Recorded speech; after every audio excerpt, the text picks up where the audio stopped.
আমাদের দেশে একজন বাবা বেরিয়েছে, बाबा बागेश्वर धाम से तो बोलचे दुनिया में सबसे पुराना धर्म जो है वो कौन सा धर्म है? सनातन है।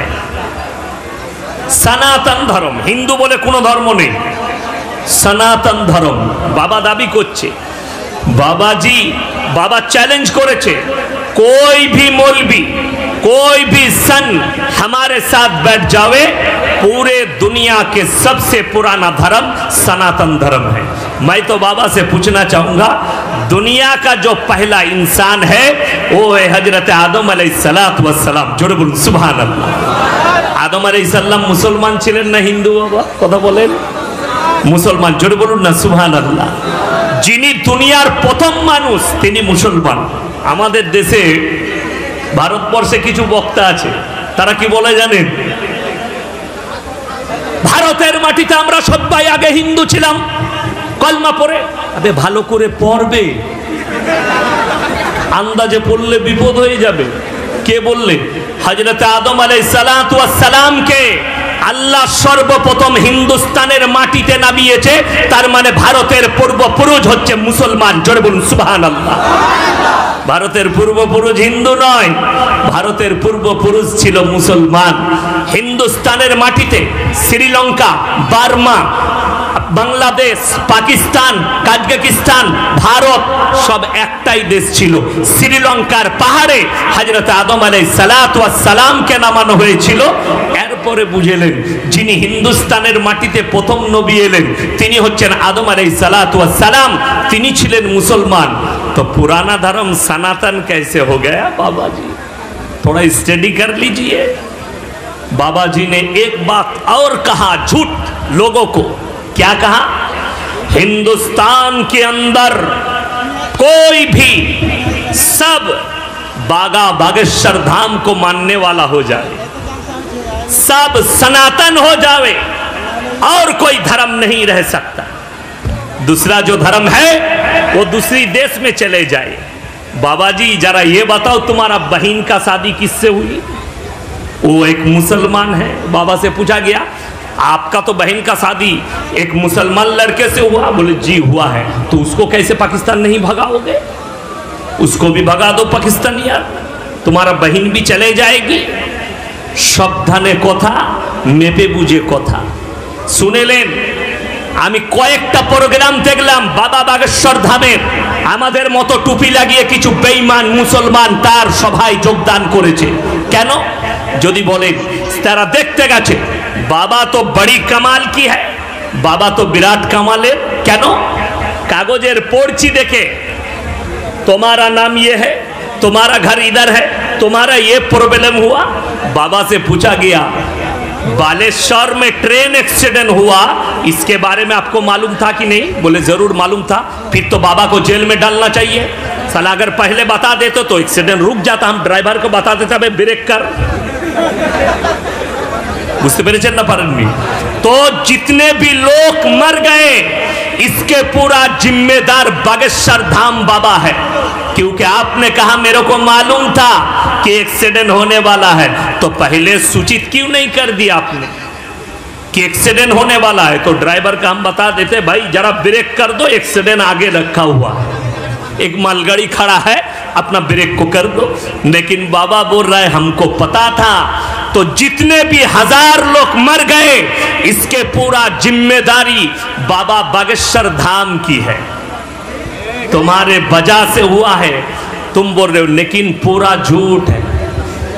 सुने लेना हमारे मुसलमान भाई, ये तो सामान्य बागेश्वर धाम बाबा যখন দাজ্জাল আসবে আপনার চোখের সামনে মরা মানুষকে জ্যান্ত করে দিবে, আপনার ঈমান হারিয়ে যাবে, আপনি ঈমান রাখতে পারবেন না। এরকম হাজারো বাবা আসবে আর এমন এমন আশ্চর্য জিনিস দেখাবে। আমার নবীজি সাল্লাল্লাহু আলাইহি সাল্লামের পরে কেউ যদি আশ্চর্য জিনিস দেখায়, এই ধরনের কোনো কথা দাবি করে, জানবেন এটা জাদু ছাড়া আল্লাহ দেয়া কোনো কেরামতি নয়। এটা আপনাকে বিশ্বাস রাখতে হবে। এসব ভণ্ড এই জায়গায় ঈমানটাকে মজবুতি রাখতে হবে। আমাদের দেশে তো আশ্চর্য লাগে, ছেলে না হলে আমাদের মতো হুজুরদের তাবিজে ছেলেও হয়ে যায়, তাই না? আমি কোরআন শোনাবো, গাঁজা করিব কিনি। ইয়াসিনের কাছে আসুন, কলকাতায় আনন্দবাজার পত্রিকা খুলবেন। কালকে আমি পরশু কবে 24 পরগনায় দাওয়াত ছিল, কুরবানির 1 সপ্তাহ আগে আমি বলে এসেছি, কলকাতার বুকে পেপার খুলেন, পেপারে লেখা আছে আনন্দবাজার পত্রিকা প্রথম পৃষ্ঠায় অ্যাড দিয়েছে রবিবার, কিসের? কলকাতার অমুক বাবা একটা ফোনেতেই আপনার যাদের ছেলে হয় না বেটা ছেলে হবে তার তাবিজি। কোরআন মিথ্যা, কোরআন শুনেলেন সূরা আল ইমরান। যাদের বাড়িতে কোরআন আছে খুলবেন, আমার সামনে কোরআন রাখা আছে, আমি কোরআন খুলবো না, আমি হাফিজে কোরআন। কি বললাম আমি হাফিজে কোরআন, আমি কোরআন খুলবো না। আপনারা কোরআন খুলে বাড়িতে গিয়ে দেখবেন। আমার আল্লাহ রাব্বুল আলামিন কোরআনে বললেন সূরা আল ইমরান প্রথম পৃষ্ঠা, ইন্নাল্লাহা লা ইয়াখফা আলাইহি শাইউন ফিল আরদি ওয়ালা ফিস সামা ওয়াল্লাযী ইউসাউবিরুকুম ফিল আরহামি কাইফা ইয়াশা। হে আমার বিশ্ব নবী, আসমান আর জমিনের মধ্যে যা কিছু আছে কোন জিনিসটা আমার আল্লাহর কাছে গোপন নেই। জোরে বলুন সুবহানাল্লাহ। ওয়াল্লাযী ইউসাউবিরুকুম ফিল আরহামি কাইফা ইয়াশা, মায়ের গর্ভে বেটা হবে না বিটি হবে, কি সন্তান দেব আমি আল্লাহ আমার মতো করে দিই, আমি কারো পরামর্শে কাজ করি না। জোরে বলুন সুবহানাল্লাহ। আমি আল্লাহ কারোর পরামর্শে সন্তান দিই না, আমি আমার মতো করে দান করি, আমি আমার ইচ্ছা মতো দিই, আমি কারোর পরামর্শে দিই না। বড় কষ্ট লাগে, আমাদের হুজুরদের তাবিজে যদি বেটা ছেলে হতো তাহলে পঞ্চায়েতগুলো সব মৌলবীদেরই হুজুরদেরই হতো। কেন?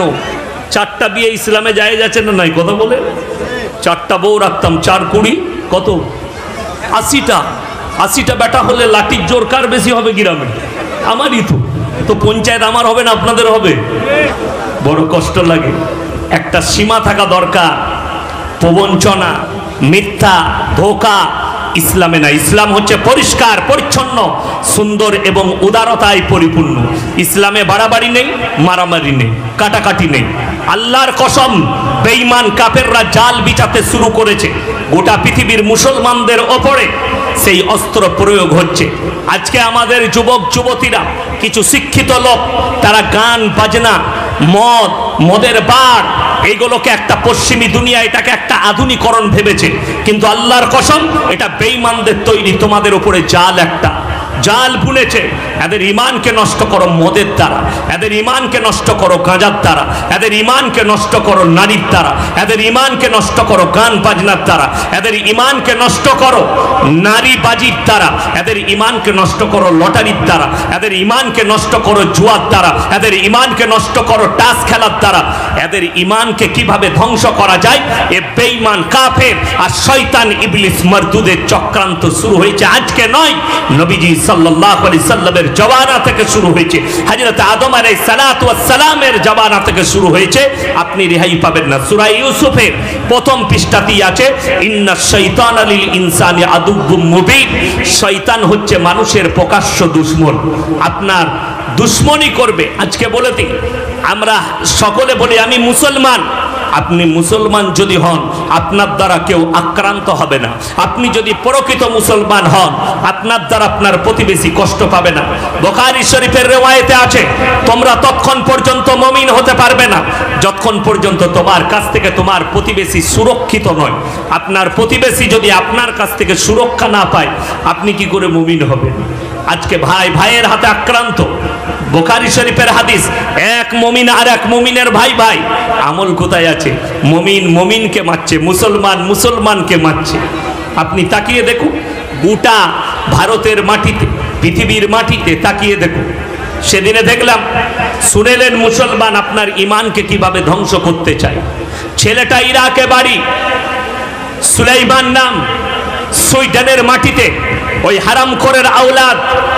যেদিনে ঈদ বাকরা ঈদের নামাজ হচ্ছে সুইডেনের মাটিতে, মসজিদের ভেতরে নামাজ চলছে, মসজিদের বাইরে সুইডেনের প্রশাসন তাদেরকে হুকুম দিয়েছে সেই ছেলেটাকে, সে প্রথমে ফুটবল খেলেছে কোরআনকে নিয়ে, তারপরে সেটাকে আগুন ধরে জ্বালিয়েছে। জোরে বলুন নাউজুবিল্লাহ। গোটা পৃথিবী উত্তাল। 57টা ওআইসি মিটিং বসিয়েছে, এমার্জেন্সি মিটিং ডেকেছে। হেফাজত করো আমার মুসলমান ভাই, আমার সমস্ত মুসলমান ভাইদিকে বলছি, ইমানকে তাজা করুন। যারা ভাবছেন আপনাকে কেউ ভারত থেকে তাড়িয়ে দেবে, যারা ভাবছেন আপনি মিটে যাবেন, যারা ভাবছেন কোরআন মিটে যাবে, যারা ভাবছেন ইসলাম মিটে যাবে, আল্লাহর কসম করে বলে যাচ্ছি, আমি কালকে মারা যেতে পারি। তলোয়ার যদি আপনার গর্দনের নিচে, যদি তলোয়ারটা যদি গর্দনের ওপরে থাকে, আপনার গর্দন যদি তলোয়ারের নিচে থাকে, আল্লাহর কসম, আমার আল্লাহ না চাইলে আপনার মৃত্যু আসতে পারে না। জোরে বলুন সুবহানাল্লাহ। পৃথিবীর কোনো শক্তির ক্ষমতা নেই কোরআনকে মিটিয়ে দিন। যত চেষ্টা করবে, যত কোরআন জ্বালাবে, যত কোরআন পোড়াবে, যত কোরআনে লাত মারবে, আল্লাহর কসম দলে দলে ইসলাম কবুল করবে আর ইসলামের ছায়াতলে আসবে। জোরে বলুন সুবহানাল্লাহ। আমার মুসলমান ভাই, জ্বালা তো ওইখানেই, কষ্ট লাগছে। আমি দেখলাম জ্যোতি নরসিংহা কালকে বক্তব্য দিয়েছে, हम तो कह रहा हूं 2030 साल में हिंदुस्तान का प्राइम मिनिस्टर कोई मुसलमान बनेगा। मैं तो कहता हूं भाई अभी बना दो। क्यों? क्योंकि हमारे देश के जो प्राइम मिनिस्टर जी है, এখন তো देशे बोला হচ্ছে हिंदू खतरे में है। अगर प्राइम मिनिस्टर हिंदू है, सारे के सारे सीएम वो भी हिंदू है, सारे के सारे बड़े बड़े ऑफिसर जो बैठे हैं सब हिंदू है, फिर भी हिंदू खतरे में है, तो भाई अच्छा होगा एक मुसलमान को प्रधानमंत्री बना दो। कम से कम मुसलमान तो खतरे में आ जावे, मुसलमान खतराई चले आसो। আমার মুসলমান ভাই, বেঈমান কাফেরের প্রবঞ্চনায় পা দিবেন না। শত চেষ্টা করে ইংরেজের বাচ্চারা 200 বছর রাজত্ব করেছে, কয়েক লাখ কোরআনকে জ্বালিয়েছে গুজরাটের গোমতী নদীর তীরে। আল্লাহর কসম, মুহাদ্দিস শাহ আব্দুল আজিজ দেহলভী রহমতুল্লাহ আলাই তিনি বলেছিলেন, এই ইংরেজের বাচ্চারা, এই 2 লাখ 10 লাখ কোরআন নয়, যদি পৃথিবীর যত কোরআন আছে সব যদি জ্বালিয়ে দাও, আল্লাহর কসম কোরআনকে মিটাতে পারবে না। তারা বললে কেন? বলে এই কোরআনকে আল্লাহ অবতীর্ণ করেছে, ইন্না নাহনু নাযালনা যিকরা ওয়া ইন্না লাহুল হাফিজুন, আর এই কোরআনের হেফাজতের দায়িত্ব আল্লাহ নিজে নিয়েছেন, দুনিয়ার কোনো মানুষকে দেয়নি। যদি তার দলিল নিতে চান, আপনার মাদ্রাসা এলাকায় যেখানে আছে, আপনার মসজিদের ইমাম আছে, হাফিজে কোরআনদের সিনেতে আল্লাহ 30 পারা কোরআনকে গেঁথে দিয়েছে। জোরে বলুন সুবহানাল্লাহ। 101 কোটি কোরআনকে ভারতের মিটিয়ে দাও, আমাদের সিনে থেকে কি করে কোরআনকে মিটাবে? জোরে বলুন না সুবহানাল্লাহ। কখনো মিটাতে পারবে না। মুসলমান, এডুকেশন নিয়ে আসুন, শিক্ষা নিয়ে আসুন। অনেক শিক্ষিত লোক জানে না পৃথিবীর ইতিহাস বার করবেন। আপনার প্রফেসরকে বলুন, আপনার হেডমাস্টারকে বলুন, স্যার পৃথিবীর ইতিহাস বলুন। পৃথিবীর প্রথম সভ্যতা কোথাকার সভ্যতা? প্রথম সভ্যতা পৃথিবীর মিশরের মুসলিম সভ্যতা। জোরে বলুন সুবহানাল্লাহ। পৃথিবীর দ্বিতীয় সভ্যতা স্পেনের মুসলিম সভ্যতা। স্পেনটা কোনো ইহুদি দেশ ছিল না, ওটা ছিল মুসলিম রাষ্ট্র। মুসলমানদের হত্যা লীলা খেলা হয়েছে কখন? যখন মুসলমানদের দ্বারা মুসলমানকে কতল করানো হয়েছে। আজও স্পেনের বুকে বড় বড় মসজিদ, বড় বড় মাদ্রাসা, সেগুলো মদের পার আর গানের পার করে রেখে দিয়েছে, কনসেপ্ট তৈরি করেছে তারা গান বাজনা। আপনি অবাক হবেন, চোখ দিয়ে পানি পড়বে। ওই স্পেনের মাটিটা অন্য কোনো মাটি ছিল না, ওটা মুসলিম রাষ্ট্র ছিল। প্রথম পৃথিবীর, আপনার জঙ্গিপুরে আদালত আছে না? নাই, কোর্ট আছে না? আছে। আপনি জজকে জিজ্ঞেস করবেন, স্যার আদালত শব্দটা কি শব্দ? জজকে জিজ্ঞেস করুন, ইংরেজি, বাংলা, আপনার উর্দু, আরবি কি শব্দ? ওই শব্দটা হচ্ছে ফার্সি শব্দ। পৃথিবীতে প্রথম বিচার ব্যবস্থা এনেছে হযরতে উসমান গনি রাদিয়াল্লাহু তাআলা আনহু, হযরতে উমর ফারুক রাদিয়াল্লাহু তাআলা আনহু আমিরুল মুমিনিন। তার যুগ থেকে বিচার ব্যবস্থা এবং পারস্য দেশের রাজারা গোটা পৃথিবীতে বিচার ব্যবস্থা দেখিয়েছেন আর আদালত তৈরি করেছেন। জোরে বলুন সুবহানাল্লাহ। তোমরা তো কিছুই জানতে না। বলে মুসলমান को क्या पता है, हमको कह रहे हैं भाई देखो इम्तिहान मत लो। हमारे देश के जितने भी लोग हैं, हम तो अमन और चैन और सुकून चाहते हैं। हम उलामा लोग सारे के सारे मुसलमान के जितने उलामा हैं हम चाहते हैं हिंदुस्तान के अंदर मील मोहब्बत और चैन और सुकून आ जाए, क्योंकि हम तो उस आयत पर अमल करते हैं जो हमारे अल्लाह ने कहा लकुम दीनुकुम वलिय दीन, तुम्हारा धर्म तुम्हारे पास और हमारा धर्म हमारे पास। जो बोलूं सुभान अल्लाह। কষ্ট কোথায় বলুন তো? বোম্বের মীরা রোড, দুজন মুসলমান স্বামী স্ত্রী, দুটো বেচারা কুরবানির একদিন আগে ছাগল কিনে এনেছে। 2000 তার অ্যাপার্টমেন্টের লোক রাস্তায় দাঁড়িয়ে জয় শ্রীরামের স্লোগান দিয়েছে, तुम बकरी नहीं ला सकते हैं इस अपार्टमेंट में। बड़ी दुख की बात है। तिनार स्त्री की विबृति दिच्छेन जानेन मीडिया के, बोले हम तो दिवाली में जिसके घर मिठाई लेके गया, मिठाई का डिब्बा दिया, बधाई दी, वो भी हमारे खिलाफ खड़ा हो गया। जिसके घर में मैं दिवाली की टाइम मिठाई का डिब्बा दिया कि आपका त्योहार है और ये हमारे तरफ से तोहफा है, वो भी हमारे खिलाफ खड़ा होकर नारा लगाया जय श्री राम के, क्योंकि बकरी नहीं कट सकते। मुसलमान यदि छागल जबाई करे बोले छागल हत्या, मुसलमान गरु जबाई करले गरु हत्या, और तुमी पाठार बलि दिले ओटा की करे बलि होबे, ओटाও तो हत्या। কথাটা বুঝতে পারেন? মোষের বলি হয় কালী পূজোয়, গোটা ভারতবর্ষে কয়েক কোটি মোষের বলি দেওয়া হয় কালী পুজোতে, সেটা কি করে বলি হতে পারে? সেটাও তো মহিষ হত্যা হবে। একটা প্রাণীকে মারা হচ্ছে, মুসলমান জবহ করে আল্লাহর নাম নিয়ে জবহ করলে হত্যা, গো হত্যা হয়ে যায়। এই ভাষাটা কারুর ভাষা নয়। हमारे देश के जितने बिके हुए मीडिया लोग हैं और ये कुत्ता लोग हैं, इसी लोग का भाषा है। मैंने उस दिन देखा, আমি সেদিনে দেখলাম একটা মেয়ের নাম হচ্ছে সুবুই খান। সুবুই খান একটা মেয়ের নাম, টিভির অ্যাঙ্কারের ডাকেতে এসছে, সেখানে ডিবেট চলছে।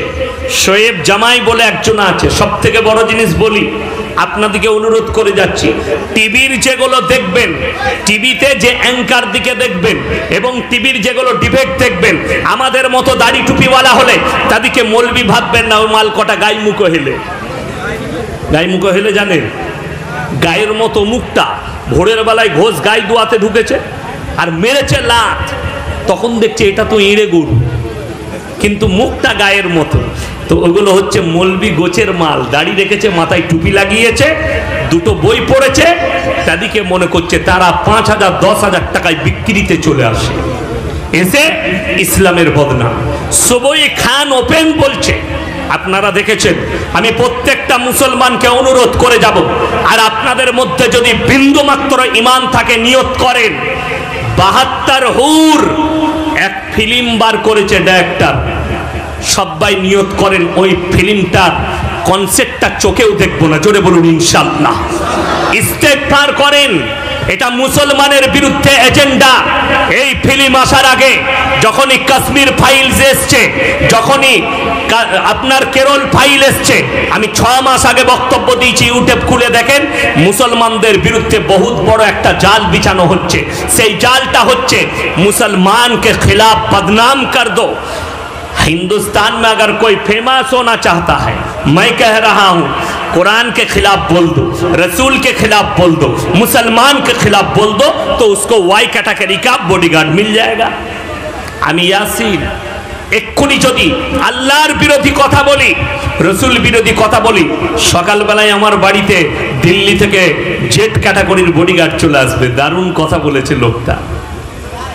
তা না হলে কখনো ভারতের মতো মাটিতে হারামখোরের আওলাদ তসলিমা নাসরিন ঠাঁই পেত না বাংলাদেশে। তাকে জুতো মেরে বার করা দরকার ছিল। সে আমার রসুলের বিরুদ্ধে কলম টেনেছে, ইসলামের বিরুদ্ধে কলম টেনেছে, সে কি করে ভারতে ঠাঁই পেতে পারে? আমার রসুলের বিরোধী। সুবুই খান মেয়েটা কোনো হিন্দু নয়। আমি অনুরোধ করে যাচ্ছি মুসলমান ভাইদিকে, এই ভারতের মাটিতে যতগুলো ইসলামের দুশ্মন পয়দা হয়েছে, একটাও হিন্দু বাড়িতে নয়, শিখ ইসাই বাড়িতে নয়, সব পয়দা হয়েছে মুসলমান ঘরে, একটাও বাইরের নয়, সব আপনার আমার ঘরে। ওয়াসিম রিজভী মুসলমান ঘরে জন্ম নিয়েছে, তসলিমা নাসরিন মুসলমান ঘরে জন্ম নিয়েছে, সুবুই খান মুসলমান ঘরে, জাস্টিস ইনায়েতুল্লাহ মুসলমান ঘরে, যতগুলো যে ছেলেটা কোরআনে লাত মেরেছে পুড়িয়েছে এই ছেলেটাও মুসলমান ঘরের জন্ম, কোনো ইহুদি খ্রিস্টান ঘরের জন্ম নয়, এর আসল বাড়ি ইরাকে। যতগুলো বড় বড় দুশ্মন এই যুগে জন্ম নিচ্ছে সব মুসলমান ঘরে জন্ম নিচ্ছে। তার একটাই কারণ, আপনি আপনার বাচ্চাকে ছোট থেকে এই কোরআনের তালিম দিতে পারলেন না। কেন? আপনার ছেলে কে বললো ডাক্তার হবে না, কে বললো মাস্টার হবে না, কে বললো প্রফেসর হবে না? আমি ইয়াসিন বলে যাচ্ছি, সব ছেলেকে মৌলবি করার দরকার নেই।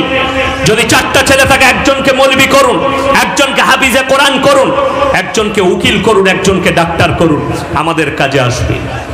আমি 2 মাস আগে অনুভব করেছি আমার মুসলমান ঘরের ছেলেদের ডাক্তার মাস্টার উকিল হওয়া, জজ হওয়া কত দরকার, কতটা প্রয়োজন, পুলিশ অফিসার হওয়া মুসলমান ঘরের ছেলেদের এডুকেশন কতটা প্রয়োজন। আমার গাড়ি বর্তমানে কোনো জায়গায় বুঝতে পারিনি, সিগন্যাল ফেল করেছে আমার ড্রাইভার, আমার কাছে চিঠি এসছে কোর্ট থেকে, কোর্টে হাজিরি দিতে হবে, ফাইন করেছে প্রশাসনের তরফ থেকে। আমি গেছি, আমি গাড়ি থেকে পা রেখেছি, 20 থেকে 25 জন ছুটে এলো। কেউ বলছে হুজুর কি হয়েছে, কেউ বলছে মন না, কি হলো?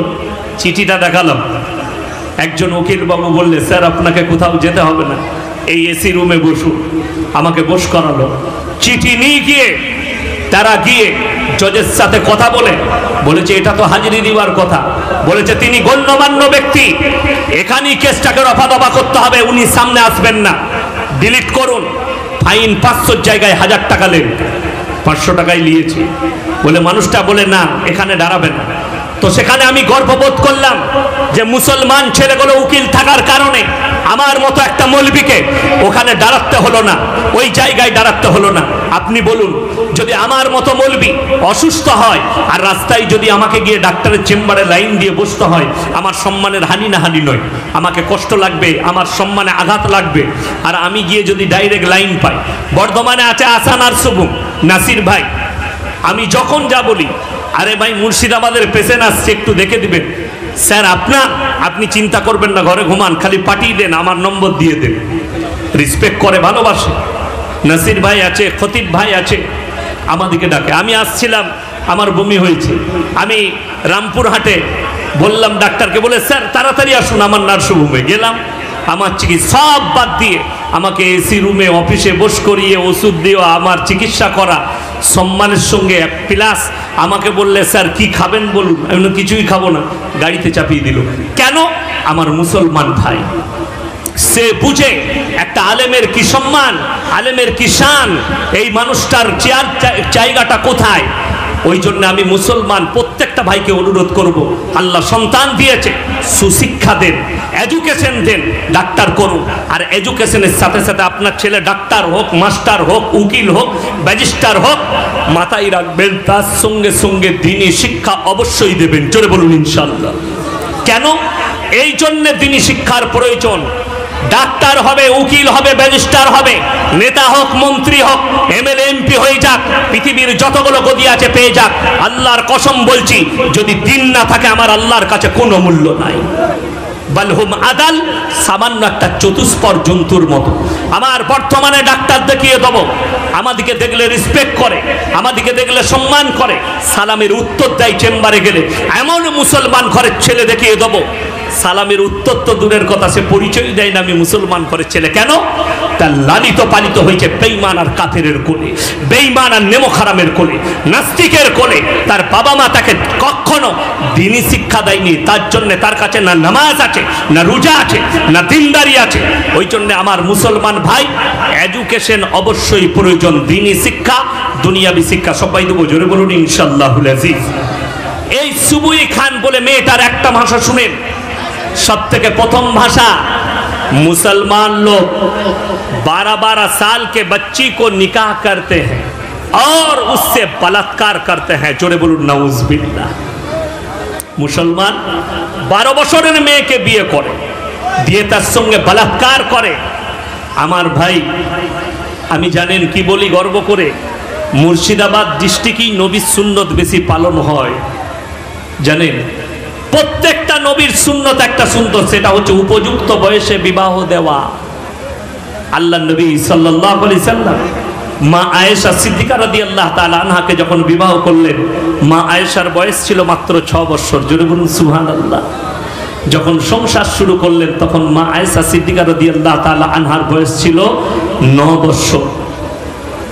যদি আপনি সায়েন্সে যান, ইসলামে যান, ডাক্তার আর বিশেষজ্ঞকে জিজ্ঞেস করুন, যারা শিক্ষিত আছেন, যারা মনে করছেন 18 বছর বয়সে মেয়েরা বালিগ হয়, 18 বছর বয়সে ছেলেরা বালিগ হয়, শুনে রেখে দেন না। মেয়েরা 9 বছর পেরুলে বালিগান করিবা, বালিগ হব। যখন 11 বছরে পা দেয়, যখন 12 বছরে চলে যায়, ঢুকে যায়, তখন সে বাচ্চা ধারণ করার ক্ষমতা নিয়ে আসে, তার মধ্যে চলে আসে। তার মানে পূর্ণাঙ্গ যৌবন পায় একটা নারী এবং একটা পুরুষ। তার পাপ লেখা হয় 18 বছরে নয়, 12 বছরের পর থেকে পাপ লেখা শুরু হয়ে যায়। বালিগ হওয়ার পর থেকে, মেয়েদের মেন্স চালু হওয়ার পর থেকে তার পাপ লেখা শুরু হয়। ছেলেদের বীর্যপাত, স্বপ্নদোষ হওয়ার পর থেকে তাদের পাপ লেখা শুরু হয়। এটা মাথায় রাখবেন, এটার নাম বালিগ। 18 বছরটা বালিগ নয়। 18 বছর হচ্ছে সরকারের আইন, ভারতের আইন, ভারতের সংবিধান, এটাকে আইন করা হয়েছে। 18 বছর না হলে ছেলে মেয়েরা বালিগ নয়। নির্ভয়া কাণ্ড, যে মেয়েটাকে বাসের মধ্যে ধর্ষণ করা হয়েছিল, দুজন ছিল 17 বছরের যুবক। তারা কি করে করলে? তারা তো না বলো, কথাটা বুঝতে পারেননি? তারা না বলো। আমি ক বছর বয়সে আমার স্ত্রীকে বিয়ে করেছি বলবো না, তবে সুবুই খানকে বলবো, তু আপনি नानी से जरा पूछ ले, तेरे माँ से पूछ तेरे नानी के कितने साल में निकाह हुई थी, तेरे बाप से पूछ तेरे दादी के कितने उम्र में निकाह हुई थी, पता चल जाएगा। मेरे दोस्त, আমি ভারতের হিন্দু মুসলিম সকলকে বলতে চাই, ওই যুগ পাল্টিয়ে গেছে। আজকে আর কোনো মুসলমান ছেলে মেয়েরও বিয়ে 12 বছরে হয় না। সেই যুগ আমার দাদুদের যুগ ছিল, ঠিক কিনা কথা বলে? আমরা শুনেছি আমাদের বাপ দাদুদের। আমার দাদি শাশুড়ি জানেন কটা বিটি? 7টা বিটি। কটা বললাম? 7। বেটা দুটো। 7 আর 2 কয়? 9। 9 আর 2 কত? 11। ফুটবল টিম ঘরে, কথাটা বুঝতে পারেনি? ঘরে ফুটবল টিম। তারপরেও আমি জিজ্ঞেস করেছিলাম, দাদি তোমার কত বছর বয়সে বিয়ে ছিল? ওই বাবা 10.5 নাইলে 11 হবে। কিন্তু এখন ডাক্তার দিকে জিজ্ঞেস করুন, কি বলবে শুনেলেন? স্যার 18 বছর না হলে বিয়ে দিবেন না, মেয়ের শরীর ভেঙে যাবে, মেয়েদের বেশ যৌবন ক্ষমতা থাকবে না, অল্প দিনে বুড়িয়ে যাবে। কাদের ভাষা? ডাক্তারদের। যেমন আপনাকে বলে দিই, আমাদের মেয়েদের মায়েদের পেটে বাচ্চা এলে এখন ম্যাক্সিমাম 100টার মধ্যে 98-99টা সিজার, ঠিক কিনা কথা বলে? পেট ফাড়া সিজার। কেন? ডাক্তারদের পরামর্শ, সিজার করার বাচ্চার ব্রেন ভালো হয়, ব্রিলিয়ান্ট হয়, সিজার করা বাচ্চা সুস্থ সবল হয়, শক্তিশালী হয়। তাহলে তো খুব ভালো জিনিস।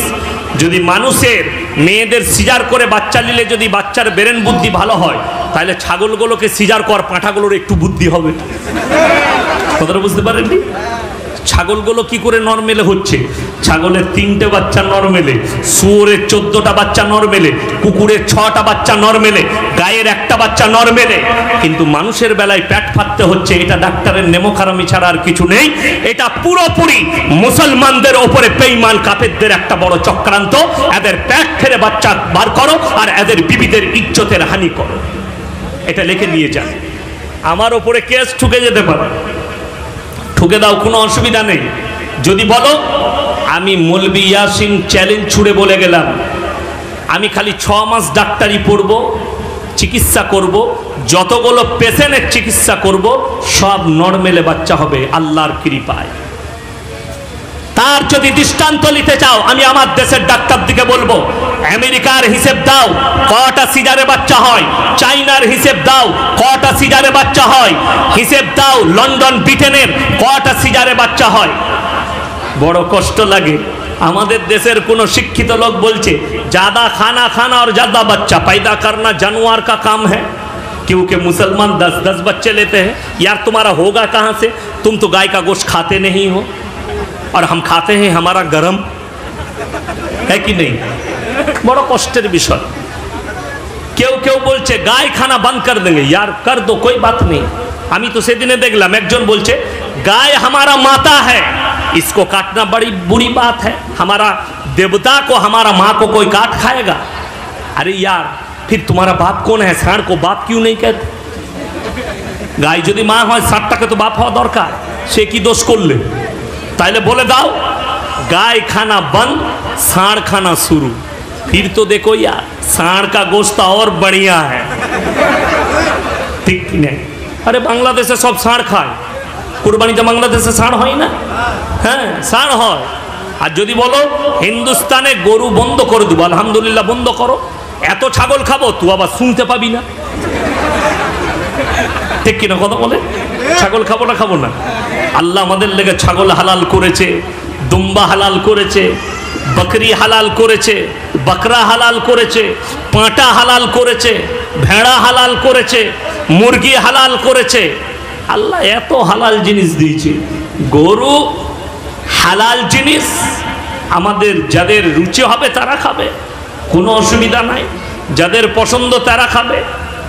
কোরবানি দিচ্ছে, বড় কষ্ট লাগে আমার মুসলমান ভাই, কারো কথাই ব্যথা পাবেন না। হিন্দুস্তানের মাটিতে আমরা মুসলমান আছি আর মৃত্যুকাল পর্যন্ত থাকবো। জোরে বলুন ইনশাআল্লাহ। আমি আপনাদেরকে অনুরোধ করব ঈমানকে মজবুতি করবেন। কি করে? আমার আল্লাহ রাব্বুল আলামিন কোরআন শুনেলেন। হাত তুলে বলুন তো আমার সঙ্গে, আজ থেকে আল্লাহর প্রিয় বান্দা কে কে হবেন? হাত তুলেন, হাত তুলেন, জোরে সোরে বলুন ইনশাআল্লাহ।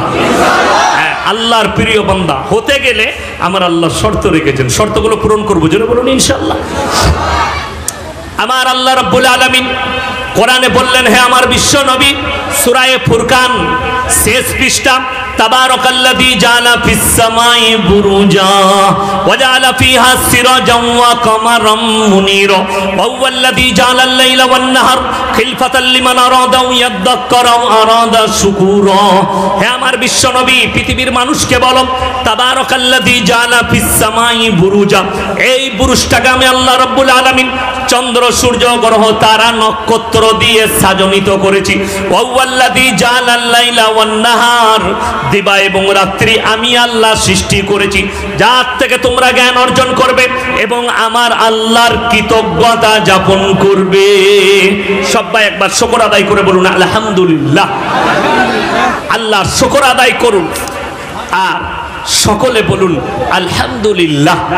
কেন? দিবা রাত্রি সব আমি সৃষ্টি করেছি, তার থেকে জ্ঞান অর্জন করো এবং আমার শুকর আদায় করো। পৃথিবীর বিজ্ঞান জ্ঞান নিয়েছে কিন্তু বেঈমানি করেছে। পৃথিবীর বেঈমান জ্ঞান অর্জন করেছে কোরআন থেকে কিন্তু বেঈমানি। বেঈমানিগুলো শুনেলেন? পৃথিবীর বৈজ্ঞানিকরা বেঈমানি করলে কোরআনে আছে পৃথিবী দাঁড়িয়ে আছে, তার চারিদিকে সবাই ঘুরছে। এরা বললে উল্টোটা লিখে দে, পৃথিবী ঘুরছে সবাই দাঁড়িয়ে আছে। উল্টোটা লেখা আছে না নাই? কথা বলে বইতে কি লেখা আছে? বিসমিল্লাহ। আজকেই একটা সায়েন্সের ছেলে ফোন করেছিল, স্যার আপনি জলসাই বলেছেন যে পৃথিবীটা দাঁড়িয়ে আছে আর চন্দ্র সূর্য ঘুরছে, আমরা তো বইয়ে উল্টো পড়েছে, আমাকে বোঝান। আমি বললাম কোরআন জানো? বলে হুজুর জানি না। আমরা রাখ ফোনটা, আমি মূর্খর সাথে কথা বলি না, আগে কোরআনটা পড় ভালো করে, মানে কোরআন কেন একটা দিয়ে পড়ে আমাকে ফোন করবি, তাইলে বুঝতে পারবি, তোকে আয়াতগুলো বলে দেবো, পড়বি। শুনেলেন আমার মুসলমান ভাই, বেঈমান কাফেররা নেমো খারামি করেছে, পৃথিবীর বৈজ্ঞানিকরা মিথ্যা প্রচার করেছে যাতে মুসলমানদিকে কনফিউজে ফেলা যায়।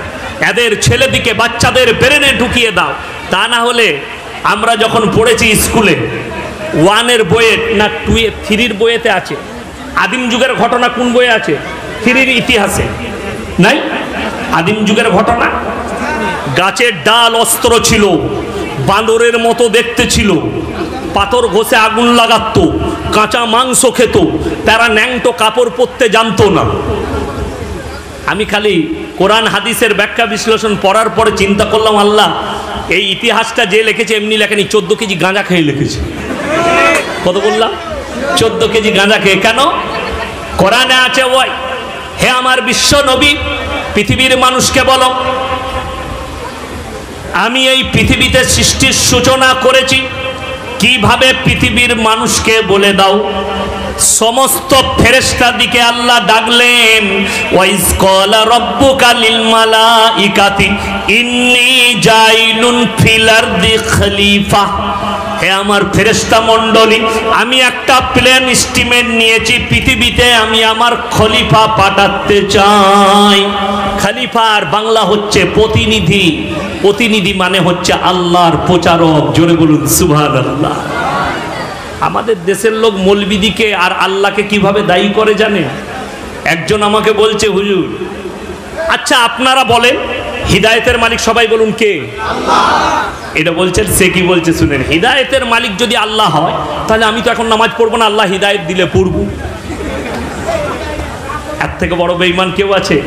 আমি বুঝিয়ে দিই, যারা এরকম নিয়ত করেন, এরকম ভাবেন যে হিদায়েত দিলে নামাজ পড়ব, হিদায়েত দিলে আমি ভালো কাজ করব, তারা শুনেলেন কোরআনে আছে যতক্ষণ পর্যন্ত কোনো জাতি নিজের পরিবর্তন না চায় আমি তাকে পরিবর্তন দিই না। আপনাকে চাইতে হবে পরিবর্তনটা, যে আমি ভালো হব, তবে তো আল্লাহ আপনাকে ভালো করবে। আপনি যদি মদ খান আর বলেন মদ তো আমি চালাচ্ছি, হিদায়েতের মালিক আল্লাহ, এখন চালিয়ে যান, আল্লাহ হিদায়েত দিলে মদ ছেড়ে দেবো, সে মাল জীবনে ছাড়বে না। কি বুঝলে? আমার গ্রামে একটা মাতাল আছে, কি বুঝলে, এমনি মনে হবে অলি লোক, কথা বলে না। চাচা কেমন আছো গো? ভালো মুখে। চাচা কোথা চললে গো? মোটেই কথা বলবে না। আর যদি এক গ্লাস পড়ে যায় আমাকে বলে, ভাইপো ইনশাল্লাহ আমি কাল থেকে মসজিদ ঢুকে যাচ্ছে। আমি বলুন, চাচা আমি ছোট থেকে এই কথাটাই শুনলুম গো বা, এখনো তুমি মসজিদ ঢুকলে না। আমি ছোট থেকে শুনছি, চাচার বয়স 70 হয়ে গেল, এখনো মাল খাচ্ছে, এখনো মসজিদ ঢুকলো না। ছোট থেকে মদ খেয়ে নিলে জোরে ইনশাল্লাহ বলে। আপনি কেউ কি দাওয়াত দেন? ভাই রাস্তায় ঘুরে বেড়াচ্ছ জঙ্গিপুর বাজারে, নামাজটা 5 ওয়াক্তের পড়বে, কি বলো জানেন? ইনশাল্লাহ পড়বো, তারপরে ভাই পড়বো না আমি, এটার মানে। আর যদি কেউ নম্রভাবে বলে জি ইনশাল্লাহ চেষ্টা করব পড়ব, এই লোকটা পড়ার চান্স আছে। আর যে মাল চিল্লিয়ে লোককে শুনিয়ে বলবে ইনশাল্লাহ কাল থেকে খাচ্ছি না হুজুর, ও মাল জীবনে পড়বে, ওটা হচ্ছে লোক দেখানি ইনশাল্লাহ, এটা নয়। নম্র বিনয়ী ভাবে হিদায়েত বলে দিই। আমাদের চোখের সামনে খাবার আসে না, নাই কথা বলে।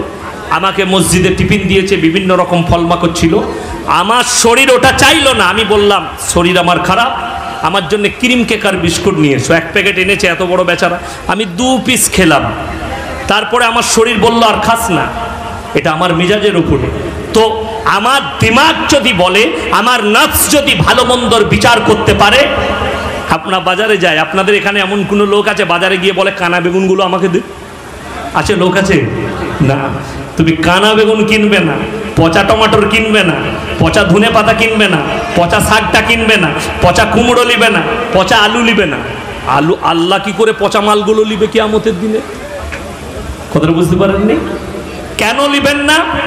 আল্লাহ ব্রেন দিয়েছে, তুমি যে ব্রেনের দ্বারা বলছো এই আলুটা পচা, তোমার ওই ব্রেন বলে দেবে মদ খাওয়াটা ভালো কিনা, ওই ব্রেন বলে দেবে জিনা করাটা কি, ওই ব্রেন বলে দেবে গাঁজা খাওয়াটা কি, ওই ব্রেন বলে দিবে চুরি করাটা কি, ওই ব্রেন বলে দিবে লোকের মাল মেরে নেওয়াটা কি, ওই ব্রেন বলে দিবে সুদ খাওয়াটা কি। তোমার ব্রেন বলে দিবে। সুদ লোকে প্রকাশ্যে খায় না, লুকিয়ে, কথা বলেন। লুকিয়ে যখন খায় তাহলে নিশ্চয়ই পাপ আছে, ঠিক কিনা কথা বলেন? খারাপ বলেই লুকিয়ে খায়। মদ লোক প্রকাশ্যে খায় না, লুকিয়ে লুকিয়ে খায়। ছেঁচড়ারা প্রকাশ্যে খায়, ছেঁচড়রা লুকিয়ে খায়। আবার আমাদের দেশে কি বুঝলেন, গরিব মানুষরা যদি মদ খায় তাদেরকে বলে বাংলা মদ খেয়েছে সালা মাতাল, আর বড় লোকরা খেলে বলছে বিস্কি খেয়েছি, বিস্কি। কি বুঝলেন? বিস্কি মানে ওটা মদ নয়। কি বলুন তো? এই মৌলবীরা বুঝতে পারবে না বিস্কি মানে কি, মনে করবে তাহলে সালা কোনো খাবারের জিনিস আছে, কিন্তু হুজুর তো জানে না। আমাকে এয়ারপোর্টে একবার যাচ্ছিলাম মুম্বাই, খুব প্যাস লেগেছে, তো আমি দেখলাম অনেকগুলো বোতল রাখা আছে, কাঁচের, ঠান্ডা ফান্ডা, রঙিন ফঙিন। আমি তো আর জানি না এখানে সালা মদ পাওয়া যায়। ভেতরে ঢুকে বলছি ওয়াটার প্লিজ, বলে স্যার বিস্কি হ্যাঁ, 60 হ্যাঁ। हम तोबा हमला सर हमारे सर में टोपी है यार, हम पी लेंगे। बोले नहीं आपने तो, हमने मैंने वाटर मंगाया, पानी मांगा, आपने तो ড্রিঙ্ক কা কোয়ালিটি বাতা রে। তো মৌলবীরা আমরা জানি না বিস্কি মানে কি, ওই জন্যে বড় লোকরা বলে আমরা বিস্কি খেয়েছি। হুজুর মৌলবী পাশে থাকলে বুঝতে পারবে না বিস্কি, ওরা বড় লোক তো স্ট্যান্ডার্ড কোনো জিনিস হবে হয়তো, কি বুঝলেন। কিন্তু যদি মৌলবী সাহেব বলে আমাকে একদিন খাইয়েন তো, তখন ওরা মনে মনে ভাবে শালা একদম চলবে না, মৌলবী এখনো বিস্কি খাওয়ানো যায়। ওই জন্যে তো বড় লোকরা জিনা করলে রিলেশনশিপ হয়, আর গরিব জিনা করলে ধর্ষণ হয়ে যায়। বড় কষ্টের বিষয়। আমাদের দেশে যারা কোটিপতি তারা যখন কেউ কি ধর্ষণ করে বলে এটা রিলেশনশিপ, আর গরিব মানুষ তার দলিল দিচ্ছি। বাংলাদেশের একটা নায়ক আছে, তার নাম হচ্ছে সাকিব খান, তার সঙ্গে যেই ফিল্ম করে একটা করে বাচ্চা গিফট দেয়, ঠিক কিনা। আর একটা জায়েজ বউকে নিয়ে, নিজের বিবিকে, বিয়ে করা বিবিকে নিয়ে, আল্লামা মামুনুল হক বলে একটা বক্তা কোনো জায়গায় হোটেলে ছিল, বিবিকে নিয়ে জলসা করতে গিয়ে পুলিশে এসে তাকে বাংলাদেশের প্রশাসন বলছে প্রমাণ দাও এটা তোমার বউ কিনা। এই বিয়ে করেছে, নিকাহ করেছে, একে প্রমাণ চাই, আর যার সঙ্গে ফিল্ম করলে ছেলে দিয়ে দিলে তাকে প্রমাণ লাগে না। এটা বড় দুঃখের বিষয়, কষ্টের বিষয়। তার মানে কি বড় লোকরা জিনা করলে এটাকে নাম দিয়েছে রিলেশনশিপ। বড় লোকরা কাজ করলে, একটা গরিব মানুষ যদি একটা রাস্তার কুকুরকে চেন দিয়ে বেঁধে কুকুর পালে, তো বলে শালা কিছুই জানে না, হাদিস কুরআন কুকুর পালছে। আর কলকাতায় নামাজ পড়ে হাজি সাহেব বাড়িতে 1 লাখ টাকার কুকুর পেলেছে। বড় লোকরা পাললে দোষ নাই, গরিবরা পাললে দোষ। কষ্ট তো এইটাই। মুসলমান একটা ছাগল বোম্বাইয়ে ফ্ল্যাটে নিয়ে গিয়ে পাললে দোষ, কিন্তু একটা অমুসলিম ভাই, একটা খ্রিস্টান কুকুর নিয়ে গিয়ে পালছে। বড় লোকদের বউরা তো আর স্বামীর সাথে শোয় না, কুকুরের সাথে শোয়। কলকাতায় খোঁজ নিলে পাবেন। আমাদেরকে বলে এরা বিবিকে ভালোবাসে না। মুসলমান আপনি বিবিকে উপর, আমি সেদিনে বক্তব্য দেখলাম আমাদের দেশের প্রধানমন্ত্রী, আমি রেসপেক্ট করি, সম্মান করি, মোদিজির জন্য দোয়া করি আল্লাহ হিদায়ত দে, কিন্তু দুঃখ লাগলো কি জানেন, मोदी बोलले कि मुसलमान के ऊपर, औरत के ऊपर मुसलमान लोग बड़ा जुल्म करता है। क्यों? इन लोग को तलाक दे के भगा देते हैं मुसलमान। तो इसके ऊपर मेरा बड़ा दुख है। मोदी जी, मैं क्षमा चाहता हूँ आपसे, जरा ये बता दीजिए आपका बीवी कहाँ पर है। ये तो देश के लोगों को बताइए। हमारे देश के जितने भी मीडिया वाले हो, मैं उनसे पूछना चाहता हूं, हमारे बीवी के साथ हम खराब सलूक करते हैं ये तो तुम कहती हो, लेकिन एक मर्तबा देश के प्राइम मिनिस्टर साहब को जरा पूछ लीजिए, सर आपका बीवी कहां पर है, ये पूछ लीजिए। हम तो सम्मान करते हैं, हमारे देश के प्राइम मिनिस्टर साहब हैं, हम भी सम्मान भी करते हैं, उनका कुर्सी को भी सम्मान करते हैं, लेकिन अगर हमारे दिल में ठोस पहुंच जाए, आसामेर मुख्यमंत्री बोलें इसके ऊपर आईन लागू करनी चाहिए। मुसलमान 4-4 बीवियां रखते हैं। मुसलमान আপনার কটা বউ? একটা। এখানে যতজন আছে কটা বাবাজি? একটা। একটা নিয়ে ঝামেলা শেষ নাই।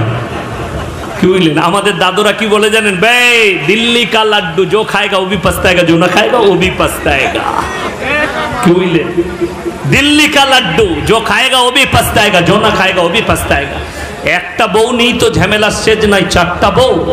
4টা বউ শুনেলেন ইসলামে জায়েজ করার দেওয়া হয়েছে তার সময় পরিস্থিতি পরিপ্রেক্ষিতে। আপনি জানেন গোটা পৃথিবীর বায়োডাটার আমার আল্লাহ জানেন না? জানেন না? তাড়াতাড়ি বলুন। আগে ভবিষ্যৎ, আগামীতে কি হবে এটা আমার আল্লাহ জানেন, পৃথিবীর কেউ জানেন না। আমার আল্লাহ জানেন কি হবে। গোটা পৃথিবীর বায়োডাটাকে আল্লাহ কোরআনের মধ্যে ভরে দিয়েছে। শুনে রেখে দেন, আল্লাহর কসম করে বলছি, বেঈমান কাফের দিকে চ্যালেঞ্জ দিয়ে বলছি, কিয়ামত পর্যন্ত যতগুলো বড় বড় পাপ আনবে তোমরা আনো, প্রত্যেকটা পাপের সাজেশন আমার আল্লাহ কোরআনে দিয়েছে। জোরে বলুন সুবহানাল্লাহ। প্রত্যেকটা পাপের সাজেশন। ইয়াসিন মরে যাবে, আমার মতো 100টা মৌলবীকে আল্লাহ দাঁড় করাবে এই কোরআন আর ব্যাখ্যা বিশ্লেষণ আর এই পাপগুলোকে রুখে দাঁড়াবার জন্যে, পাপগুলোকে অ্যাটাক করার জন্যে, পাপগুলোকে রুখে দেওয়ার জন্যে। ঠিক উলামারা দাঁড়াবে, একের পর এক দাঁড়াবে, আল্লাহ দাঁড় করাবে। যারা চাইছে পাপেতে সমাজকে ভরিয়ে দেবো, তোমরা শুনে নাও, কোরআন আছে অ্যাটাক করার জন্য। যেমন বলে দিই, আমাদের দেশে যদি কারোর বাচ্চা না হয়, ডাক্তাররা পরামর্শ দিচ্ছে টেস্ট টিউব, সেটা হচ্ছে মেশিনের বাচ্চা। যদি উলামা দিকে মৌলবি দিকে জিজ্ঞেস করে, আমাদের কাছে ফতোয়া নেন, ওই বাচ্চাটা নাজায়েজ বাচ্চা, ওই বাচ্চাটা হারাম বাচ্চা শরীয়ত সম্মত। যারা মেশিনের বাচ্চার উপরে আকৃষ্ট হন, ওই বাচ্চাটা আপনার আওলাদ হতে পারেন, ওটা হারাম বাচ্চা হবে। লিখেলেন। শুধু তাই নয়, পার্লামেন্টে পাস হয়ে গেছে, রাজ্যসভায় পাস হয়ে গেছে, নবান্ন থেকে সার্কুলার দিয়ে দেওয়া হয়েছে। এরপর থেকে এই ভারতের সংবিধানে, ভারতের মাটিতে প্রত্যেকটা মেয়ে পেট ভাড়া নিতে পারে, পেট ভাড়া দিতে পারে। জোরে বলুন নাউজুবিল্লাহ। আমার নবীজি সাল্লাল্লাহু আলাইহি সাল্লাম 1500 বছর আগে সব দান করে গেলেন, এমন একটা দিন আসবে বাঁদির পেটে মালিক পয়দা হবে। সরকার রায় দিয়েছে, যারা গরিব মানুষ, যাদের পয়সা নেই, একটা বড় লোক তার বিবিকে স্মার্ট রাখার জন্যে, বিবির শরীর সুস্থ রাখার জন্যে, বিবির শরীরকে স্মার্ট রাখার জন্যে বাঁদির পেটে বাচ্চা নেবে। আমি নাম করব না, আমাদের দেশের একজন নামি দামি আর্টিস্ট, তার একটা সন্তান হয়েছে, বাঁদির পেটে হয়েছে, তার স্ত্রীর পেটে নয়। তার নাম আমি উচ্চারণ করব না, কালকেই আমাকে থানায় ডাক পড়বে, না হলে আমার নামে কেস দারাজ হবে। আমি নাম করব না, খুঁজে বার করবেন, যে চিন্তা করবেন আর্টিস্টটা কোনো অমুসলিম নয়, সে নিজেকে মুসলিম বলে দাবি করে, তার সন্তান মায়ের পেটে হয়নি, বাঁদির পেটে হয়েছে। কয়েক লক্ষ টাকা, 20 লক্ষ টাকা দিয়ে সেই বাঁদির পেটকে কিনা হয়েছে। ওই বাচ্চাটা হারাম বাচ্চা, ওই বাচ্চা নাজায়েজ বাচ্চা, ওই বাচ্চা শরীয়ত সম্মত হারাম। কোরআন বলে দিয়েছে, যদি তোমার স্ত্রী বন্দা হয়, বাচ্চা না হয়, তোমার স্ত্রীকে বাদ দিয়ে তুমি আর একটা স্ত্রী গ্রহণ করো, তোমার বংশ পরম্পরা চালু রাখার জন্য। জোরে বলুন সুবহানাল্লাহ। তোমার স্ত্রী যদি হার্টের প্রবলেম হয়, তোমার স্ত্রীর যদি শারীরিক অসুবিধা হয়, ডাক্তারে নিষেধ করে দেয় তোমার স্ত্রীর সঙ্গে মিলামিশা করা যাবে না, তখন তুমি দ্বিতীয় বিবি গ্রহণ করো। কিন্তু এখানে কিন্তু শব্দ আছে শরীয়তে ইসলামে। তোমার যদি মনে হয় তুমি দুটো বিবিকে সমান চোখে দেখতে পারবে না, তো তোমার জন্য একটাই বিবি যথেষ্ট। জোরে বলুন সুবহানাল্লাহ। তাইলে ইসলাম 4টা বিবির ইজাজত দেয়নি, সময় কাল পাত্র হিসাবে ইজাজত দিয়েছে। না জেনে কোরআনের একটা কথাকে মানে পড়ে তার ব্যাখ্যা বিশ্লেষণ করে ইসলামকে টার্গেট করো না।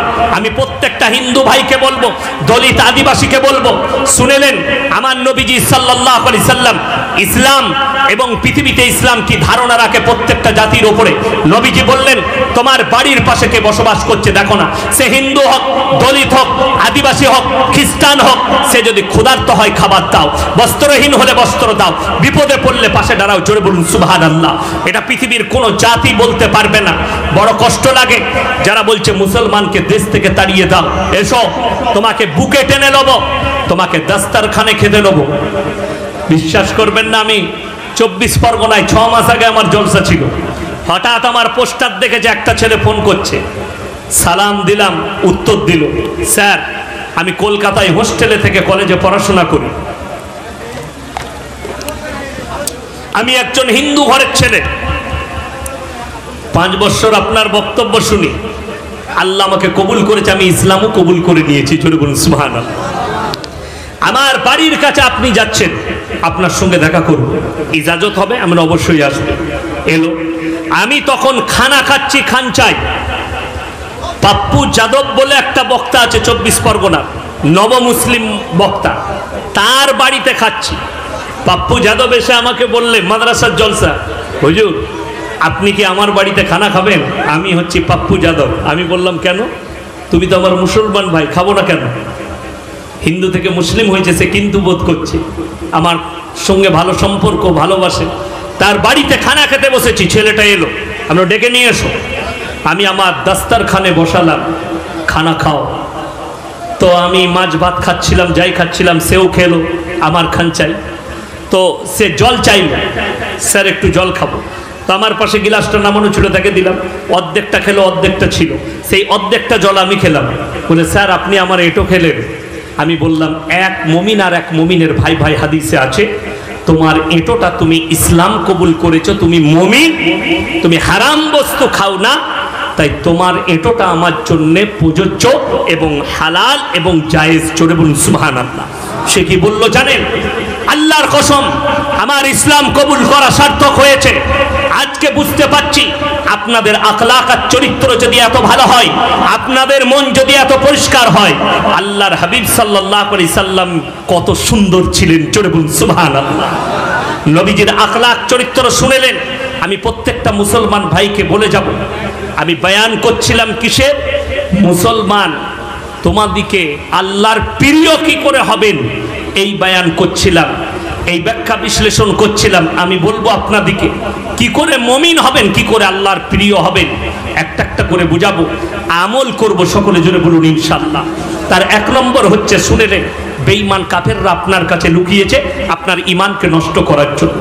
আল্লাহর নবী সাল্লাল্লাহু আলাইহি সাল্লামকে বেঈমান কাফেররা প্রশ্ন করেছে, ইয়াসআলু আইয়ানা ইয়াউমুল কিয়ামা, হে নবী আপনি কিয়ামতের এত বর্ণনা দিচ্ছেন, মানুষকে ভীত কঙ্কিত করছেন, কিয়ামত সম্পর্কে কিয়ামতটা কবে হবে একবার বলুন, কিয়ামতের দিনটা কবে একবার বলে দেন। আমার আল্লাহ উত্তর দিয়েছেন, শুনেলেন রমজানুল মুবারকের মাসে 15ই রমজান, শুনেননি আপনারা? বাংলাদেশের এক বক্তা বয়ান করে দিয়েছে, পহিলা রমজান শুক্রবার, 15ই রমজান শুক্রবার, সেদিনে আল্লাহর নবী ভবিষ্যৎবাণী করেছেন, সেদিনে পৃথিবীটা একটা মহা দুর্ঘটনা ঘটে, গোটা পৃথিবীটা ধ্বংস হয়ে যাবে। সে মালটাকে খুঁজছি আমি কোথায় আছে, কথা বুঝতে পারেন? পৃথিবী আছে না ধ্বংস হলো? কথা বলে না? আছে। 2012 সাল, কত সাল বললাম? 12। তখন সোশ্যাল মিডিয়া এত চালু নাই। আমি মুর্শিদাবাদের বেলডাঙ্গার কাছে রেজিনগরের মাটিতে বলেছিলাম জলসায়, একজন লন্ডনের পপ বৈজ্ঞানিক বলেছিল 2012 সালে 72 ঘন্টার মধ্যে পৃথিবী ধ্বংস হয়ে যাবে। বলেছিল না বলেনি? কথা বলে বলেছিল। আচ্ছা আছে না ধ্বংস হয়েছে?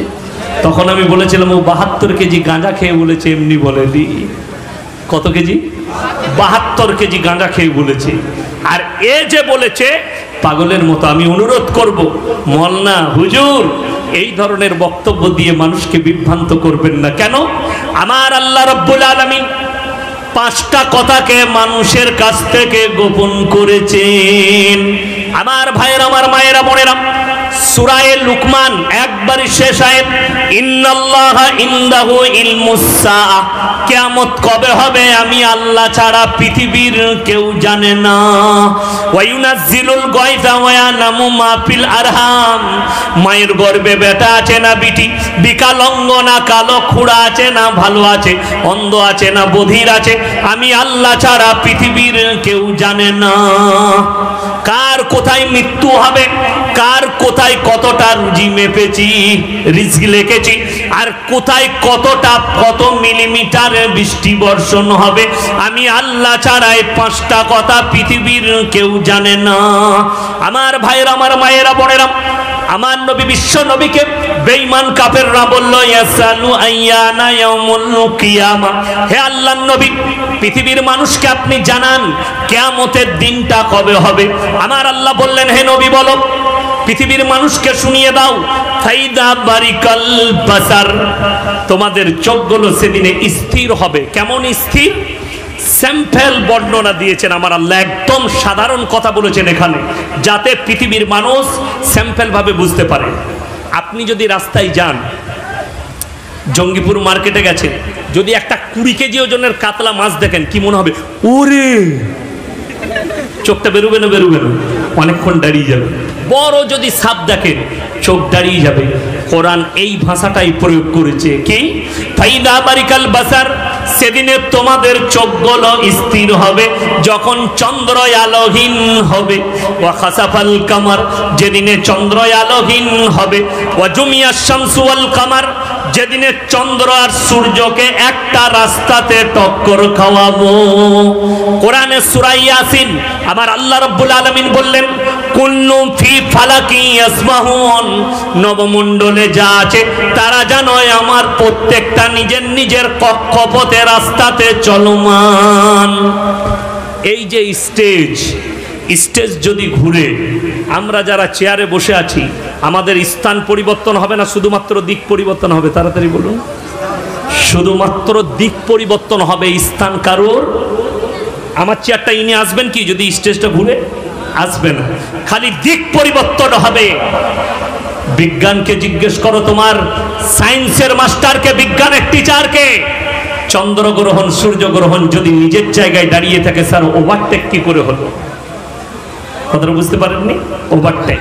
এরপরে বলবো আপনাকে আমি, ওয়া জুমিয়া শামসু ওয়াল কামার, যেদিনে কিয়ামত সংগঠিত হবে, চন্দ্র আর সূর্যকে চলতে চলতে আমি মুখোমুখি সংঘর্ষ করাবো।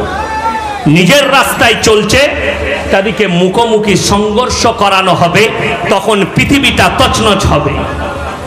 وخسف القمر وجمع الشمس والقمر يقول الانسان يومئذ اين المفر, মানুষ বলবে সেদিনে কি হয়েছে? কাল্লা লা ওয়াজার ইলা রাব্বিকা ইয়াউমাইদিনিল মুস্তাকিম, মানুষ চেষ্টা করলেও পালাবার রাস্তা পাবে না। আপনারা জানেন চাঁদের জায়গা বিক্রি হচ্ছে? এই জঙ্গিপুরের লোক শুনেছে? তেঘরির লোক জানে? জানেন চাঁদের জায়গা বিক্রি হচ্ছে। আমি খালি চিন্তা করছি কোন হারামখোর বেচছে আর কোন হারামখোর কিনছে, তাই না? চাঁদে কে? এই জঙ্গিপুরের লোক কিনতে পারবে না, মুর্শিদাবাদের লোক। কে কিনছে জানেন? আমাদের তো জঙ্গিপুরে মুস্তাক বাবু আছে, জাকির ভাই আছেন, জাকির সাহেব, বড় বড় টাকাওয়ালা, তারাও কিনতে পারবে না। শাহরুখ খান, বিগ বি, অমিতাভ বচ্চন আর ডোনাল্ড ট্রাম্প আর প্যাম, বান্দর, কুকুর, বিড়াল, যাদের টাকা আছে তারা কিনছে আর কি। মুকেশ আম্বানি, রিলায়েন্স, যে যা পাচ্ছে টাটা, বলছে দুনিয়াতে এরা মারামারি করে মরে যাবে, আমরা চাঁদে গিয়ে বেঁচে যাব। যারা চাঁদে যাবে সে মাল্লা বেশি ফেরে পড়বে। কি তোরা উপর থেকে পড়বি? কোরআন বলছে ওয়া জুমিয়া শামসু ওয়াল কামার, দুজনাকে যখন টক্কর খাইয়ে দেবো পৃথিবীটা তছনছ হবে। আমরা জমিনে থাকবো, টুক করে তলাই যাব, তুই উপর থেকে পড়বি, তোরটা বল কি হবে? কষ্ট কার বেশি? তোর বেশি। ওই জন্যে নেমো খারামি করো না। এই যেমন বিজ্ঞান বলছে নাসারা চাঁদে যাচ্ছে, আমাদের ভারতের ওই বিজ্ঞানীদের কি নাম, ওইটা কি পাঠাইলো চাঁদে? ইসকো, হ্যাঁ ইসরো, ইসরো না ফিসরো জানি না, বলে ঢুকতে গিয়ে মালটা ঘুরে পালিয়ে আর ঢুকতে পারলেন না। চাঁদে গেইছে নাকি? আমি বিশ্বাস করি। চাঁদে যাচ্ছ, স্যার একবার সূর্য থেকে ঘুরে আসুন। বলছে পৃথিবীর থেকে সূর্য 13.5 লক্ষ গুণ বড়। পড়েননি? পড়ো নাই তোমরা? পড়েছো। পৃথিবীর থেকে সূর্য 13.5 লক্ষ গুণ বড়। আপনার ভূগোলের মাস্টারকে জিজ্ঞেস করুন, স্যার কার বাপের মিটার দিয়ে মেপে হলেন? আন্দাজে আটকালে অনুমান করে বলেছে, মেপে নয়। আল্লাহর কসম, এর বহর আমার আল্লাহই জানে, পৃথিবীর বহর আমার আল্লাহই জানেন। এখনো পর্যন্ত খুঁজে নিয়ে এসো, সমুদ্রের তলে 102 বছর না 10 বছর আগেকার টাইটানিক ভেঙে পড়ে আছে। 5 জন ধনকুক তারা সাবমেরিনে করে গেছে দেখতে, তাদের লাশ পর্যন্ত খুঁজে পায়নি। তার নাম আল্লাহ। তোদের রেডারে আসবে না, তার নাম আল্লাহ। আগে সমুদ্রের তলা খুঁজে দেখা, তারপরে বলবি। টাইটানিক জাহাজটাকে তুলে দেখাও, তারপরে বলবে। বড় কষ্ট লাগে, 36,000 ফুট নিচে আছে। বড় কষ্ট, দুঃখ লাগে। তারপরে কি করে বেঈমানি করো, নেমখারামি করো। ওই জন্য বলছি, আল্লাহ কোরআনে বললেন দিবা এবং রাত্রি আমি সৃষ্টি করেছি, যার থেকে তোমরা জ্ঞান অর্জন করে আমার শুকর আদায় করবে। এরপরে শুনেলেন আমার ভাইয়ের, আমার মায়েরা, বোনেরা, আমার আল্লাহ রাব্বুল আলামিন বললেন, হে আমার বিশ্বনবী, যারা আমার প্রিয় বান্দা হবে তাদের 1 নম্বর আখলাক আর চরিত্রটা বলে দাও। 1 নম্বর হচ্ছে ওয়া ইবাদুর রহমানিল্লাযিনা ইয়ামশুনা আলাল আরদি হাওনা। আমার প্রিয় বান্দা যারা হবে তারা দুনিয়াতে শান্তির সঙ্গে বিচরণ করবে। মারামারি, ঝগড়া, ঝঞ্ঝট কিছুই নেই। উদাহরণ দিই, এক্সাম্পল দিই। আপনি ওমরপুরে বাসে চেপেছেন, কোথায় যাবে? তে ঘড়ি যাব। বাসে একজন সিগারেট খাচ্ছে, আপনি বলে ব্যাস সিগারেটটা ফেলা, আমাকে কিরকম লাগছে। সে যদি আপনার থেকেও জুড়ালো হয়, সে কি করবে? দ্বিতীয়বার সিগারেটের ধোঁয়াটালি আপনার মুখে মারবে। চিল্লালি কেন বে? বল কি হয়েছে? ঠিক কিনা কথা বলেন? আর যদি বলেন দাদা একটু ধরে খেলে ভালো হতো, আমাকে ডাক্তারে নিষেধ করেছে, আমার কষ্ট হয়, একটু ধরে খেলে ভালো হতো, ফেলে দিবে। ফেলবে না? ফেলবে না কেন? নরমে কাজ হয়, গরমে কাজ হয় না। যদি বলেন দলিল কোথায় আছে? আমার আল্লাহ রাব্বুল আলামিন নবীজিকে বললেন ফাবিমা রাহমাতিম মিনাল্লাহি লিনতা লাহুম ওয়ালাউ কুনতা ফাজ্জান গালিজান কলবি লান ফাজ্জু মিন হাওলিক। হে আমার বিশ্বনবী, আমি তোমার হৃদয়টাকে নরম আর কোমল করেছিলাম বলে কেউ কোনোদিন তোমার কাছ থেকে দূরে সরে যায়নি। লান ফাজ্জু মিন হাওলিক। আর আমি যদি তোমাকে কর্কশ ফাঁসি করিতাম, সবাই তোমার কাছ থেকে দূরে সরে যেত। লান ফাজ্জু মিন হাওলিক। আমি যদি তোমাকে কর্কশ ভাষী করিতাম, সবাই তোমার কাছ থেকে দূরে সরে যেত।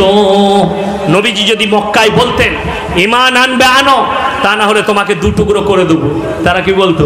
কই মেরে দেখা, ঈমান আনবো না। ঠিক কিনা? আল্লাহর কসম, নবীজিকে তয়েফেতে রক্তাক্ত করেছেন, নবীজি মার খেয়ে দোয়া করেছে, আল্লাহ তুমি এদিকে হিদায়াত দাও। জোরে বলুন সুবহানাল্লাহ। নবীজির উপরে যারা অত্যাচার করেছে, নবীজি সাল্লাল্লাহু আলাইহি সাল্লাম তাদের জন্য দোয়া করেছেন। অবাক হবেন আপনি, আল্লাহ নবী সাল্লাল্লাহু আলাইহি সাল্লাম কাবা ঘরের ভেতরে কোরআন পড়ছেন, বিসমিল্লাহ। বেঈমান কাফেররা বাইরে মেহনত করছে। কি মেহনত জানেন? তাদের তবলিগ চলছে বাইরে। ওয়াকাল আল্লাযীনা কাফারু লা তাসমাউ লিহাযাল কুরআন ওয়ালগাউ ফীহি লাআল্লাকুম তাগলিবুন। ওগো নবী, বেঈমান কাফেররা বাইরে কাবা ঘরের বাইরে তোমার বিরুদ্ধে তবলিগ করছে। নবী যে কোরআন তেলাওয়াত করে, সে কোরআন তোমরা শ্রবণ করো না, হাততালি মারবে আর কানেতে আঙ্গুল দেবে। কানে আঙ্গুল দাও আর হাততালি মারো, সেই কোরআন তোমরা কখনো শ্রবণ করো না। নবীজি সাল্লাল্লাহু আলাইহি সাল্লাম তারপরেও মেহনত করেছেন। গোটা পৃথিবীর বুকে ইসলাম প্রচার হয়েছে। জোরে বলুন সুবহানাল্লাহ। গোটা পৃথিবীতে নবীজির এত বেঈমানদের মেহনত, তারপরও রুখতে পারেনি। এখনো পর্যন্ত পৃথিবীতে 250 কোটি মুসলমান। জোরে একবার বলুন সুবহানাল্লাহ। আমার মুসলমান ভাই, চলুন আখলাক নিয়ে আসুন। আল্লাহর কসম, নবীজি সাল্লাল্লাহু আলাইহি সাল্লাম ইসলাম প্রচার করেছেন আখলাক এবং চরিত্রের দ্বারা, ব্যবহারের দ্বারা। কখনো নবীজি সাল্লাল্লাহু আলাইহি সাল্লাম কিসের দ্বারা? হিংসা বিদ্বেষের দ্বারা নয়। নবীজির কাছে তলোয়ার ছিল, নবীজির তলোয়ারের দ্বারা মানুষ তো দূরের কথা, একটা প্রাণী পর্যন্ত ক্ষতবিক্ষত হয়নি। আপনি মুসলমান, আপনার দ্বারা কেউ কেন কষ্ট পাবে? আপনি কষ্ট দিবেন না। জোরে বলুন ইনশাআল্লাহ। আপনার প্রতিবেশীকে, আপনার ভাইকে আপনি কষ্ট দিবেন না। চলুন দ্বিতীয় নম্বরে আমার আল্লাহ বললেন ওয়া ইযা খাতাবাহুমুল জাহিলুনা ক্বালু সালামা। তোমাদের মধ্যে যখন দেখবে আল্লাহ বিরোধী কথা বলছে, রাসূল বিরোধী কথা বলছে, মূর্খদের সঙ্গে তোমরা তর্ক বিতর্ক করো না। যারা অশিক্ষিত মূর্খ, যাদের কোরআন সম্পর্কে জ্ঞান নেই, হাদিস সম্পর্কে জ্ঞান নেই, রাসূল সম্পর্কে জ্ঞান নেই, দ্বীন সম্পর্কে জ্ঞান নেই, তাদের সঙ্গে তোমরা তর্ক বিতর্ক করো না, তোমার নিজের ক্ষতি হবে। সুবই খান একটা কাফের, একটা নেমো হারাম, একটা অমুসলিম ব্যক্তিকে নিকাহ করেছে, তার কারণে সে ইসলামের বিরুদ্ধে বুলি ফুটাচ্ছে। তার সঙ্গে আমাদের মতো মৌলবীর তর্ক বিতর্ক করা মোটেই শোভনীয় নয়। আমাদের মতো মৌলবী কখনো তাদের সঙ্গে তর্ক বিতর্ক করবে না। চলো হাঁটো, তোমার সঙ্গে কি তর্ক করব? তোমার মধ্যে ইসলামী জ্ঞান কি আছে? তোমার মধ্যে দ্বীনি জ্ঞান কি আছে? তোমার মধ্যে রসুলের জ্ঞান কি আছে? তারপরে তোমার সঙ্গে আলোচনা হবে। নেই, হাঁটো। কখনো করা যাবে না। আমার মুসলমান ভাই, আমি আপনাদেরকে ওই জন্য অনুরোধ করে যাব, রাস্তা ঘাটে বাজারে, কলকাতায় ট্রেনে যাচ্ছেন জঙ্গিপুর থেকে কলকাতা, কেউ যদি রসুল সম্পর্কে কুটকি কথা বলে, আপনি কানেতে হেডফোন লাগিয়ে কোরআন তেলাওয়াত শুনেন, অন্য গজল শুনেন, জালসা শুনেন, তার কথায় কান দেবেন না, এড়িয়ে যান। কেন? যে বলছে রসুল বিরোধী কথা, তার ইসলাম সম্পর্কে জ্ঞান নেই। আপনি আপনার হিন্দু বন্ধু থাকলে, দলিত আদিবাসী থাকলে, বলবেন জীবনে একবার হলেও বায়োডাটা অফ মুহাম্মদ সাল্লাল্লাহু আলাইহি সাল্লামটা একবার পড়ো, নবীর জীবনীটা একবার পড়ো। যে কোনো হিন্দু ভাইকে আমি অনুরোধ করব, আমার নবীজির বিরুদ্ধে কথা বলার আগে, ইসলামের বিরুদ্ধে কথা বলার আগে বায়োডাটা অফ মুহাম্মদ সাল্লাল্লাহু আলাইহি সাল্লাম এক মারতবা পড়লো, একবার পড়ো, নবীজির জীবনীটা একবার পড়ো। আমি বলছি আল্লাহ তোমার জীবনের পরিবর্তন দেবে, শুধু পরিবর্তন নয়, তোমার আখলাক চরিত্রের পরিবর্তন দেবে। আমার মুসলমান ভাই, নবীজি সাল্লাল্লাহু আলাইহি সাল্লাম তো পরিপূর্ণ একটা দিন দিয়েছেন, পরিপূর্ণ একটা জীবন ব্যবস্থা দিয়েছে, যে জীবন ব্যবস্থাটা হচ্ছে ইহদিনাস সিরাতাল মুস্তাকিমের উপরে, সিধা রাস্তা, তার মধ্যে কোনো টেরা বেঁকা নেই। পৃথিবীর যে রাস্তা এখতিয়ার করবেন সেই রাস্তার মধ্যেই বেঁকা আছে, সেই রাস্তার মধ্যেই টেরা আছে, সেই রাস্তার মধ্যেই কাঁটা আছে। আমার আল্লাহ রাব্বুল আলামিন যে রাস্তা বলেছেন সেই রাস্তার মধ্যে বিন্দু মাত্র সন্দেহ নেই। ইহদিনাস সিরাতাল মুস্তাকিমের রাস্তা আল্লাহ দেখিয়েছেন নবীজি সাল্লাল্লাহু আলাইহি সাল্লাম দ্বারা। এই রাস্তা কখনো বিফল যেতে পারে না। যারা মনে মনে ভাবছেন, আমার মুসলমান ভাই শুনেলেন কিয়ামতের দিনটা এত ভয়ানক দিন হবে, কান্নাহুম ইয়াউমা ইয়ারাউনাহা লাম ইয়ালবাসু ইল্লা আশিয়াতান আও দুহাহা, এটা নবীজিকে বললেন, হে নবী সেদিনের কথা ভাবো যেদিনে মানুষ বলবে আমরা তো কিয়ামতের অপেক্ষায় দুনিয়াতে একটা সকাল আর একটা সন্ধ্যা ছিলাম। ভেবে দেখুন, এখানে কেউ এমন ব্যক্তি আছে আমার ভাই যে বলতে পারবেন আমার মৃত্যুর গ্যারান্টি আমি দিতে পারছি? কেউ আছেন এখানে? নেই।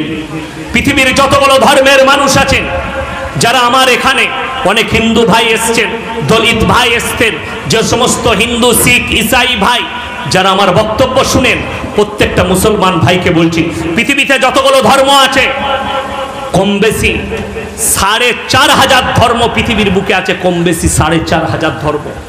সব ধর্মের কথা বলছি, একে অপরকে অস্বীকার করবে। আল্লাহর কসম, মৃত্যুকে পৃথিবীর কেউ অস্বীকার করতে পারবে না। মৃত্যু অনিবার্য, যেখানেই থাকুক, যে ব্যক্তিই হোক, যে মহানই হোক, সময় হয়ে গেলে আল্লাহর কসম তুমি রেহাই পাবে না। তোমার মৃত্যু তোমাকে ডাক দেবে। তোমার মৃত্যু যদি তোমার যেখানে থাকবে সেখানে তোমাকে টেনে নিয়ে গিয়ে তোমার মৃত্যু হবে। আল্লাহর কাছে দোয়া করবেন, আল্লাহ যতক্ষণ বেঁচে আছি ইমানের সঙ্গে যেন বাঁচতে পারি, আর যখন মৃত্যু দিবে তুমি কালমার সঙ্গে মৃত্যুবরণ করার তৌফিক দাও, ইমানের হালতে মৃত্যুবরণ করার তৌফিক দাও, আমার কবরকে আসান করে দাও। আমার মুসলমান ভাই, অনেক মুসলমান আছে তারা লজিকে বিশ্বাস করে, তারা যুক্তিকে বিশ্বাস করে, নিজেদের ইমানকে ধ্বংস করে ফেলছে। কচু পাতা জানেন? কচু, কচু জানেন না? কিসের সঙ্গে রান্না করে? মাংসের সঙ্গে। কচু অন্যান্য জিনিসের সঙ্গে রান্না হয়, মাছের সঙ্গে। ওই কচু পাতা, কচু পাতা দেখেছেন? কচু পাতার মধ্যে পানি দিলে থাকে না, পড়ে যায়? পড়ে যায়। কচু পাতার মধ্যে পানি দিলে পানি স্লিপ খেয়ে পড়ে যাবে। মুসলমানের ইমানের অবস্থা বর্তমানে কচু পাতায় পানি রাখার মতো। যদি একটু ডিসব্যালেন্স হন, আপনার ইমান পড়ার লেগে রেডি আছে। যদি বলেন প্রমাণ দেন, শুনেলেন সব থেকে বেশি একটা পাপ এই মুর্শিদাবাদের মাটি থেকে, মালদা মুর্শিদাবাদে চালু হয়েছে মুসলিমদের মধ্যে। রাগ করবেন না, আমি আপনাদের ভাইয়ের মতো, আপনারা আমার ভাইয়ের মতো। এটা আমি যুবক থেকে বলছি, এই পাপটা যুবকদের মধ্যে বেশি প্রচলন হয়ে গেছে। ১ নম্বর হচ্ছে নেশা, মদ, গাঁজা, আফিম, এই ধরনের নেশা। দ্বিতীয় নম্বর সেটা হচ্ছে সমকামিতে লিপ্ত হওয়া। আমি জানি আমার কাছে অনেক কলেজের স্টুডেন্ট দেখা করে, আমি নাম করব না কোন কলেজের, তারা অভিযোগ করে এই এলাকায় এতগুলো মুসলিমদের সমকামী ছেলে আছে, সমকামী মেয়ে আছে। আপনারা দেখেছেন আপনাদের সাগরদিঘির ঘটনা, 1 বছর আগে নাইলে 8 মাস 9 মাস আগেকার ঘটনা। রিপোর্টাররা মিডিয়াতে চলে গেছে, একটা মেয়ের বিয়ে হয়েছে, বিয়ে হওয়ার পরে মেয়েটা স্বামীর ঘরে থাকে না, খালি পালিয়ে আসে। মেয়েটা বাপের বাড়ি পালিয়ে আসে। কি করে? স্বামী আমাকে জ্বালাচ্ছে, স্বামীর ওপরে টর্চার হয়। তুমি, স্বামী তো জানে আল্লাহ আমি কিছুই করি না, আমি ভালোবাসি, কিন্তু স্ত্রী স্বামীর সঙ্গে মিলামেশা করে না, করতে দেয় না। কেন? সে তো ভেতরে ভেতরে সমকামী। মেয়েটা বাপের বাড়ি এসে গ্রামের কিছু যুবক ছেলের সন্দেহ হলো মেয়েটা নিশ্চয়ই কিছু গোলমাল আছে, ছেলেটা বললে, ভাই লক্ষ্য রাখিস তো, আমি তো কিছুই করি না, আমার উপরে মিথ্যা অপবাদ দিচ্ছে। ছেলেগুলো লক্ষ্য রেখেছে, গ্রামে একটা মুসলিম মেয়ে, তার বান্ধবী, দুই বান্ধবী বাড়িতে আসার পর একটা রুমে শোয়। এই ছেলেগুলো জাইলা দিয়ে টিকিল দিয়ে দেখেছে এই দুটো মেয়ে সমকামী। এই ছেলেগুলো অত্যাচার করেছে, এটা রং। অত্যাচার করতে হতো না, প্রশাসনের হাতে তুলতে হতো, তা না হলে তাদের পরিবারের হাতে তুলতে হতো। তার পানিশমেন্ট দাও। আমার মুসলমান ভাই, এই পাপের কারণে একটা পুরো জাতিকে আল্লাহ ধ্বংস করেছে, রুটির মতো পাল্টিয়েছে, কোরআনের লাকির টেনে দিয়েছে। শুনেলেন, আমি প্রত্যেকটা মুসলমান যুবক যুবতীকে বলছি, যার তার ওপরে লাকির টানা হয়নি, তিনি একজন পয়গম্বর, একজন নবী, জলিলুল কদর নবী, আল্লাহর প্রিয় নবী। তিনি হচ্ছেন হযরতে লূত নবী। তার বিবিকে আল্লাহ জাহান্নামে দেবেন, আল্লাহ কোরআনে লাকির টেনে দিয়েছেন। তার বিবি এটাই বলেছিল, আমার পূর্বপুরুষরা সমকামী ছিল, আমি কি করে এখান থেকে ফিরতে পারি। স্বামী নবী, কিন্তু তার কথা মানেনি, তার কারণে আল্লাহ লাকির টেনে দিয়েছেন। নবীকে বলেছেন, হে নবী শোনো, আমি লূত নবীর বিবিকে জাহান্নামে দেব, সে পয়গম্বর হওয়ার পরেও আটকাতে পারবে না। এটা তুমি তোমার উম্মতিকে শোনাও, সাবধান বাণী দাও। লূত নবীর কমকে লোহিত সাগরের উপরে পাল্টানো হয়েছে, যে সাগরকে বৈজ্ঞানিকরা মরা সাগর বলে, যে সাগরে একটা পোকামাকড় জন্মায় না। ভালো করে বিজ্ঞানটা পড়বেন, ভূগোলের মাস্টারকে জিজ্ঞেস করুন, পৃথিবীর ম্যাপটা খুলে দেখুন। সেই জাতিকে ওই জায়গায় আল্লাহ পাল্টিয়েছিল, যেখানে একটা তারা এতটাই অভিশপ্ত আল্লাহর কাছে, এতটাই নোংরা, সেই জায়গায় একটা পোকামাকড় পর্যন্ত জন্মায় না। তারা এতটা নিকৃষ্ট ছিল, তারা সবাই সমকামিতে লিপ্ত ছিল, পুরুষে পুরুষে জিনা, এটাকে হোমোসেক্স বলা হয় গুদা বাংলায়। আমার মুসলমান ভাই, এই পাপটা মুর্শিদাবাদের মাটিতে ছড়িয়েছে বেশি বিষটা, আমার বর্তমানেও আছে কম। মুসলমান আর এগুলো একটা অশিক্ষিত নয়, শিক্ষিত ছেলেদের মধ্যে ছড়িয়েছে একদম। আপনার ফারাক্কা থেকে শুরু করে, কালিয়াচক থেকে শুরু করে, একবারই শুরু হয়ে গেছে মুর্শিদাবাদ রেজিনগরের কাজ পর্যন্ত, গোটা মুর্শিদাবাদে বিষ ছড়িয়েছে। আমি মুসলমান যুবক যুবতীদিকে, যারা পড়াশোনা করো স্কুল কলেজে, তাদেরকে অনুরোধ করব, তুমি তোমার গ্রামের ওলামার সঙ্গে যোগাযোগ করো, গণ্যমান্য ব্যক্তির সঙ্গে যোগাযোগ করো। যদি তোমাদের মনে হয় কিছু কিছু ছেলে যুক্তি দিচ্ছে এটা আল্লাহর সৃষ্টি, নাউজুবিল্লাহ, আল্লাহ তাআলা পায়খানার জন্য এক আলাদা রাস্তা দিয়েছে, তোমার এশ ও আরাম মিলামিশার জন্য একটা রাস্তা দিয়েছে। যদি তোমরা আল্লাহর কুদরতের ব্যতিক্রমী কোনো মানুষ করে, যেমন শুনে যান, যুবক থেকে বলছি, যে যুবকরা হাতে বালা পড়ে, যে যুবকরা কানেতে বালা পড়ে, রিং পড়ে, যে যুবকরা মেয়েদের মতো আখলাক আর চরিত্র ড্রেস পরতে চায়, চেহারাকে করতে চায়, কিয়ামতের দিনে আল্লাহ রাব্বুল আলামিন এদিকে মেয়ের রূপ ধারণ করার কথা বলবে। যখন এরা বলবে আল্লাহ আমরা তো সক্ষম নয়, আল্লাহ বলবে জাহান্নামে যাও। ওই মায়েরা শুনেলেন, ওই যুবতীদিকে বলছি, যারা কলেজে পড়ো, যারা ইউনিভার্সিটিতে পড়ো, যারা টিউশন পড়তে যাও সকালবেলায় জঙ্গি পড়ে, ওই আমার যুবতী মা বোনের দিকে বলছি, কখনো তোমরা জিন্সের প্যান্ট গেঞ্জি পরবে না, পুরুষের মতো চুল কাটবে না, পুরুষের মতো রূপ ধারণ করো না, আমার আল্লাহ রাব্বুল আলামিন তা না হলে তোমাদেরকে কিয়ামতের দিনে জাহান্নামে ঠেলে দেবে, জাহান্নামের খোরাক হয়ে যাবে তোমরা। আল্লাহ কুদরতের সঙ্গে যদি কেউ ছেড়খামি করে, যেমন আপনাকে বলে দিই, আমাদের দেশে কয়েকজন আছে আর্টিস্টদের মধ্যে, তারা নিজেদের লিঙ্গ পরিবর্তন করেছে। একজনের নাম হচ্ছে, একটা আর্টিস্ট আছে মোটা মোটা চশমা পরে, কি নাম তা, কি নাম ভুলে যাচ্ছি,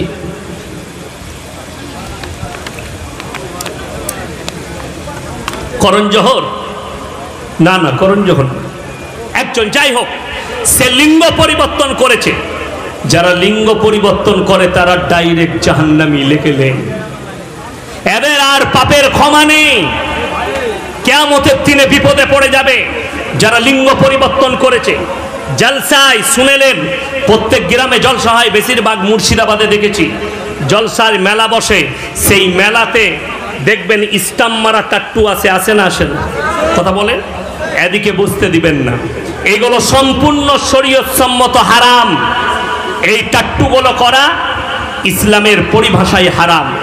এই টাট্টু মোটেই বসতে দিবেন না। আর মুসলমান পুরুষকে নারীকে বলছি, এই ধরনের টাট্টু তোমরা হাতে করবে না। যারা করে ফেলেছ তাদেরকে বলবো ডাক্তারের সঙ্গে যোগাযোগ করে যদি পাপ থেকে বাঁচতে চাও অপারেশন করে ওগুলোকে ঠিক করো, যদি এমনি না উঠে অপারেশন করো। একটা ছেলে আমাকে ফোন করেছিল, হুজুর কি করব?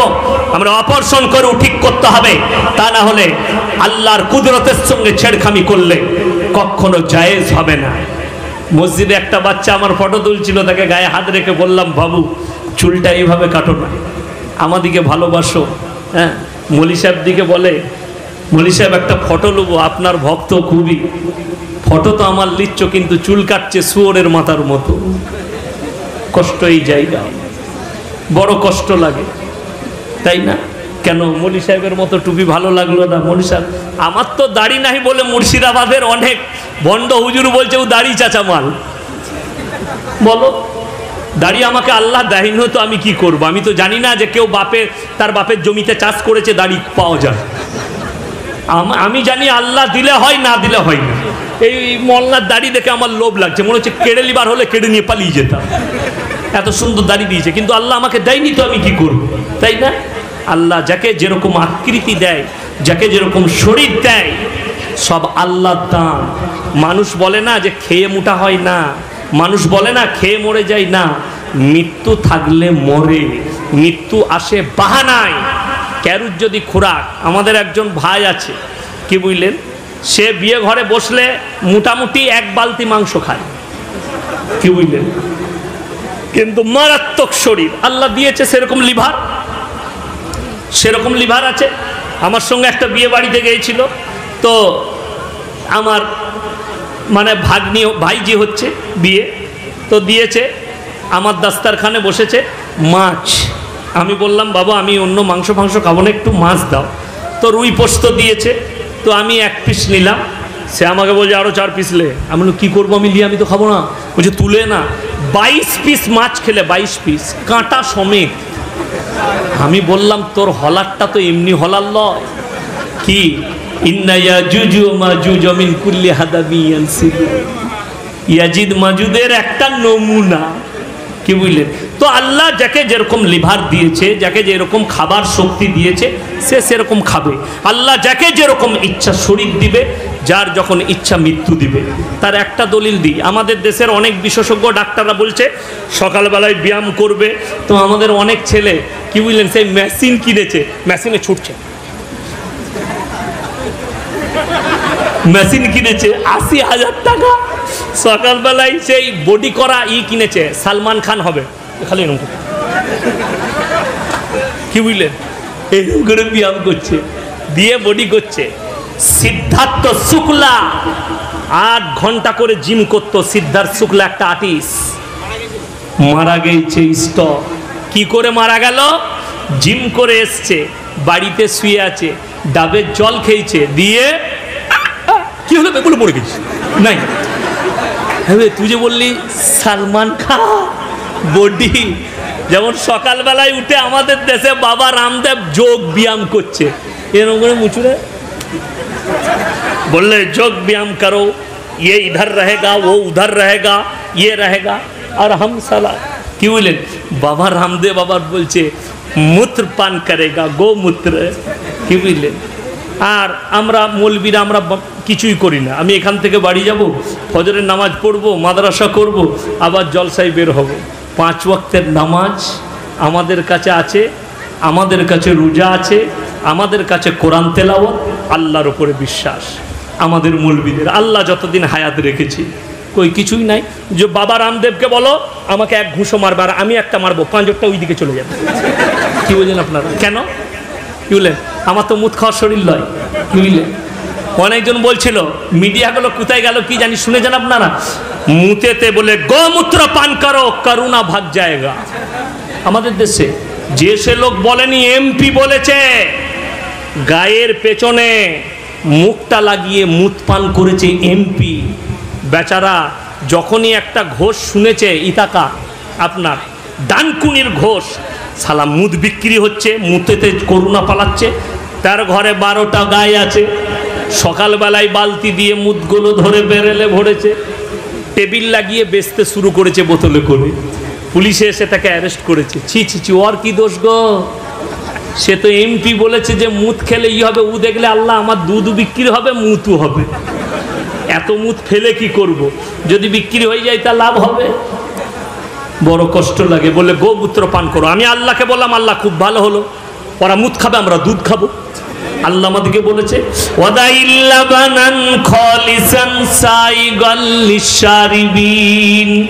হে আমার বান্দারা, আমি গরুর গোবর থেকে, রক্ত থেকে নিচুড়ে তাদের স্তনে তোমাদের জন্য দুধের ব্যবস্থা করেছি। জোরে বলুন সুবহানাল্লাহ। আপনি দুধ খান, কেন এসব খেতে যাবে? এই দুধ খাওয়ার শরীর দেখুন। আমার যখন প্রথম প্রথম বিয়ে হয়েছে 1 লিটার করে দুধ খেতাম শ্বশুর ঘরে। রাত্রে কোনো খাবার নেই, দুধ লিয়ে ফুটিয়ে 1 লিটার ডাক ডাক করে মেরে দিতাম। কি বুঝলেন? এই দুধ খাওয়ার শরীর মৌলবীতে। এই দেখছেন না, আমাদের সব মাদ্রাসায় ঘ্যাট খেয়েছি, আর ইমামতির জামানায় খালি দেশি মুরগি আর কষা মাংস আর রুটি। কি বুঝলেন? যেখানে যাচ্ছি, হ্যাঁ, সেদিনে 24 পরগনায় গিয়েছিলাম। কি খাবেন? আমরা ভাপা ইলিশ করো, কি বুঝলেন, চালের আটার রুটি করো, আর মোষের গোশ। কি বুঝলেন? মাঝে আমি চিন্তা করি, এই কুরবানির সময় যা গরু খেয়েছেন আপনারা, কি বুঝলেন, হাড়গুলো দেখলে এমনি রামদেব বেহুশ হয়ে মরে যাবে। কি বলছেন? ঠ্যাঙের হাড়গুলো দেখলে খেপা কোথাকারে আল্লাহ হালাল করেছে। কত বড় নোংরা কথা বলেছে জানেন? আমাদের মুখ থেকে কখনো হিন্দু ধর্মকে শ্রদ্ধা করি, প্রত্যেকটা কোনো দেবদেবীকে কেউ খারাপ কথা বলবেন না।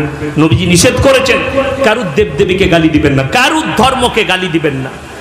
রামদেব বলেছে মুসলমান কা এক হি কাম হ্যায়, নামাজ পড়ো, ফির কতল করো, বলাৎকার করো, চোরি করো। জোরে বলুন না নাউজুবিল্লাহ। এত বড় কথা মুসলিমদের জন্য বলেছে।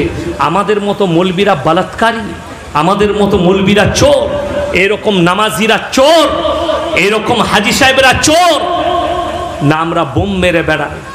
रामदेव के बोलबो बाबा रामदेव जी जरा आपसे पूछना चाहता हूँ राजा रामपाल 150টা মেয়েকে নিজের আশ্রমে ধর্ষণ করে জেলের কুঠরিতে বসে আছে রাজা রামপাল বাবা রাম রহিম কয়েকশো মেয়েকে বলাৎকার করেছে যাকে বিটি বলেছে তাকে ধর্ষণ করেছে জেলের কুঠরিতে আশারাম बापू কয়েকশো মেয়েকে ধর্ষণ করেছে আমি বলবো रामदेव जी जरा ये तो बता दो हिंदुस्तान का एक मौलवी निकाल के दिखा दो जो मस्जिद के अंदर इमाम मस्जिद के अंदर किसी औरत को लाके उसे बलात्कार किया जोरे बोलूं ना सुभान अल्लाह এটা আমাদের গর্ব আমাদের আলেমদের মধ্যে এই আচরণ পাবেন না উলামাদের মধ্যে আচরণ পাবেন না বড় কষ্ট লাগে দুঃখ লাগে আমার ভাই সব সময় মাথায় রাখবেন উলামা দিকে আল্লাহ কোরআনে বলেছে ইন্নামা ইয়াখশাল্লাহ মিন ইবাদিহিল উলামা আমার নবী আর পয়গম্বরের পরে যারা আমাকে সবথেকে বেশি ভয় করে তারা হচ্ছে উলামা সম্প্রদায় আলেমরা ওই জন্য আমি আপনাদেরকে অনুরোধ করব প্রত্যেকটা ভাইকে সবাই বলুন মুমিন হব আজ থেকে ইনশাআল্লাহ তৃতীয় নম্বর ওয়াল্লাযীনা ইয়াবিতুনা লিরাব্বিহিম সুজদান ওয়া কিয়ামা এবং তারা রাতের অন্ধকারে রাত জেগে কেঁদে কেঁদে আমার ইবাদতে রাত যাপন করে তারা যেন তাহাজ্জুদ গুজার হয় রাতের অন্ধকারে উঠে তারা তাহাজ্জুদ গুজার হবে তাহাজ্জুদের নামাজ পড়বে আমার ইবাদতে মশগুল হবে ওয়াল্লাযীনা ইয়াকুলুনা রব্বানা সিরিফ আন্না আযাবা জাহান্নাম ইন্না আযাবাহা কানা গরামা ইন্নাহা সাআত মুস্তাকাররান ওয়া মুকামা হে আমার বিশ্বনবী আত্মার আল্লাহর কাছে ক্ষমা প্রার্থনা করে ওগো আল্লাহ তুমি আমাদেরকে জাহান্নামের আগুন থেকে রক্ষা করো ইন্না আযাবাহা কানা গরামা ইন্নাহা সাআত মুস্তাকাররান ওয়া মুকামা ওগো আল্লাহ নিশ্চয় জাহান্নাম একটা খারাপ বাসস্থান আল্লাহ আমাদের সকলকে জাহান্নাম থেকে হেফাজত করুন জোরে বলুন আল্লাহুম্মা আমিন আল্লাহ আমাদের সকলকে প্রত্যেকটা যুবক যুবতী ভাই আজ থেকে হাত তুলে বলুন নামাজ কাজা কেউ করবো না জোরে বলুন ইনশাআল্লাহ পাপ কাজ থেকে নিজেদেরকে দূরে রাখুন প্রত্যেকটা যুবক যুবতীকে বলবো পাপ থেকে পাপ যুবক অনেকজন ফোন করে কাল পরশু ফোন করছে, হুজুর পাপ থেকে কি করে বাঁচবো। কি পাপ? অনেক বড় বড় পাপে লিপ্ত হচ্ছে। আর পাপ যেটা করছে যুবক যুবতীরা, কে লিপ্ত করাচ্ছে বলে দিচ্ছে। 1 নম্বর ইন্ধন হচ্ছে শয়তানের, 2 নম্বর হচ্ছে মোবাইল। এই মোবাইলটা যুবক দিকে বলছি, যদি জিনা থেকে বাঁচতে চাও, হস্তমগ্ন থেকে বাঁচতে চাও, রাতের বেলায় মোবাইলটাকে হারাম করে দাও নিজের কাছে। যারা ব্যবসায়ী ভোরের বেলায় উঠতে হবে, তার পাশে মোবাইল অ্যালার্ম দিয়ে রাখা থাকবে। ব্যবসায়ীদের ব্যাপার আলাদা। আপনার বাড়ির সন্তান স্কুলে পড়ে, কলেজে পড়ে ছেলে মেয়ে, মায়েদের বাপেদের উচিত রাতের বেলায় ফোনটা কেড়ে দাও, সুইচ অফ করে আলমারিতে ভরে দাও। সকালবেলায় টিউশন যাবার সময় ফোন নেবে। হাজারো যুবক যুবতী আমার কাছে কল আসছে, হুজুর এই বিপদ হয়ে গেছে। সেদিনে একটা ছেলে ফোন করেছে, আমার শরীরের অবস্থা এত খারাপ, কন্টিনিউ 6 মাস আমি এই মোবাইলে দেখে দেখে হস্তমগ্ন করেছি, আমার শরীর ড্যামেজ, আমি কি করে বাঁচবো। আমি বললাম, শোনো, তুমি যদি নিজেকে বাঁচাতে চাও, একটাই রাস্তা আছে তোমার বাঁচার। সেই রাস্তাটা হচ্ছে কি? সেই একটাই রাস্তা হচ্ছে তুমি মোবাইলকে হারাম করে দাও তোমার কাছ থেকে, হারাম, তবে তুমি বাঁচতে পারবে। আলেমদের কাছে, ইমামের কাছে পরামর্শ নেন, আপনাকে পরামর্শ দেবে। মোবাইল, আমি বলে যাচ্ছি, আর 5 বছর পরে এই মোবাইলটা, যার কাছে মোবাইল আছে, যদি 2 দিন মোবাইল কেড়ে নেন, তার মাথা হ্যাং হয়ে যাবে, ঘরের হাঁড়ি ভাঙবে, না হলে বইয়ের পিঠে চামটা তুলে দিবে। কি বলছেন, ঠিক বলছেন, ভুল বলছি? বিবির থেকেও আপন কোনটা? এখন আপনি দেখুন, যারা আমার বয়সী আছেন, আমার বয়স কত জানেন? কত? 35 পা রেখেছি, চলছে 24 এলে 36-এ ঢুকবো, ঠিক আছে? আমার বয়সী যারা আছেন, কিংবা আমার বাপের বয়সী যারা আছেন, আমাদের ছোটবেলার জীবনটা মনে করুন তো। ছোটবেলায় আমরা মাছ ধরতে যেতাম মাঠে, ঠিক কি না, কথা বলেন? আমরা গুলি ডান্ডা খেলতাম গ্রামের রাস্তায় গুলি ডান্ডা খেলা হতো না। আমরা বিকেল হলে ক্রিকেট খেলতে বেরাতাম, আমরা কবাডি খেলাতাম, আমরা বন্ধুর হাতটা ধরে ঘুরতে যেতাম, চল একবার মাঠ থেকে ঘুরে আসি। 2 বন্ধু পাশে পাশে বসে গল্প করতাম না? কত সুন্দর সুন্দর গল্প। তোর দাদু কি বলেছে, তোর দাদি কি বলেছে, হ্যাঁ আজকে কি খেলি, এই গল্প হতো। আর এখন পাশাপাশি বন্ধু বসে আছে, হোটেলে বসেছে, গিয়ে কি খাবি বে, বাহ তুই বলে দে। ঠিক বাস্তব কথা বলছি। মোবাইলে আমি বলিনি, ফেসবুকের আবিষ্কারক বলেছে 2030 সাল পর্যন্ত পৃথিবীর 80% বাচ্চা ছেলের ব্রেনগুলো হ্যাং হবে তাদের মা বাবার কারণে। কেন? বাচ্চা ছেলে সকালবেলায় মা কাজ করবে, ছোট্ট 4 বছরের বাচ্চা মাকে জ্বালাচ্ছে, এলে বাপ কার্টুন দেখ তুই, আমি কাজটা করে লি। আর ওই যে ওর কার্টুনের নেশা হলো, ও আর ছাড়বে না। ভাত খেতে বসছে, মা তুমি ভাতটা খাইয়ে দাও, মা ভাত খাওয়াচ্ছে, পেটটা এরকম মোটা হয়ে গেছে, তুই বুঝতে পারছেন আমার ভেতরে কি মাল যাচ্ছে, ও তো ঢুকে আছে মোবাইলে, ব্রেন হ্যাং হয়ে যাবে। যদি এটা পরীক্ষা করতে চান, আমি আপনাদেরকে বলি, কন্টিনিউ একটা গেম আপনি কন্টিনিউ 1 সপ্তাহ খেলেন, যে কোনো মানুষ যদি পরীক্ষা করতে চান, 1 সপ্তাহ পরে আপনি নামাজ পড়লে ভুল হবে, আপনি কাজ করলে ভুল হবে, ওই গেমটা আপনার ব্রেনে সবসময় ফাঁসবে। এটা আমরা বলিনি, বিশেষজ্ঞরা বলছে, যারা ব্রেনের ডাক্তার। বর্ধমানের সবথেকে বড় ব্রেনের ডাক্তার হচ্ছে ওম প্রকাশ সিং, ওপি সিং। আমি তিনার কাছে গেছি, প্রত্যেক দিন মিনিমাম 300 থেকে 400টা রুগী দেখে, 700 টাকা ফি। ওম প্রকাশ সিং সব থেকে বড় ডাক্তার, কলকাতায় অত বড় ডাক্তার নেই, তিনি ব্রেনের ডাক্তার। তিনি কি বলছিলেন জানেন আমাকে? আমি একজনকে নিয়ে গেছিলাম, আমার মামাই তো ভাইকে, একটু ভুল বকছিল, বললে মলি সাহেব 2030 সাল পর্যন্ত আমার কাছে রুগী কত হবে জানেন? প্রত্যেক দিন আমাকে 1000টা রুগী দেখতে হবে।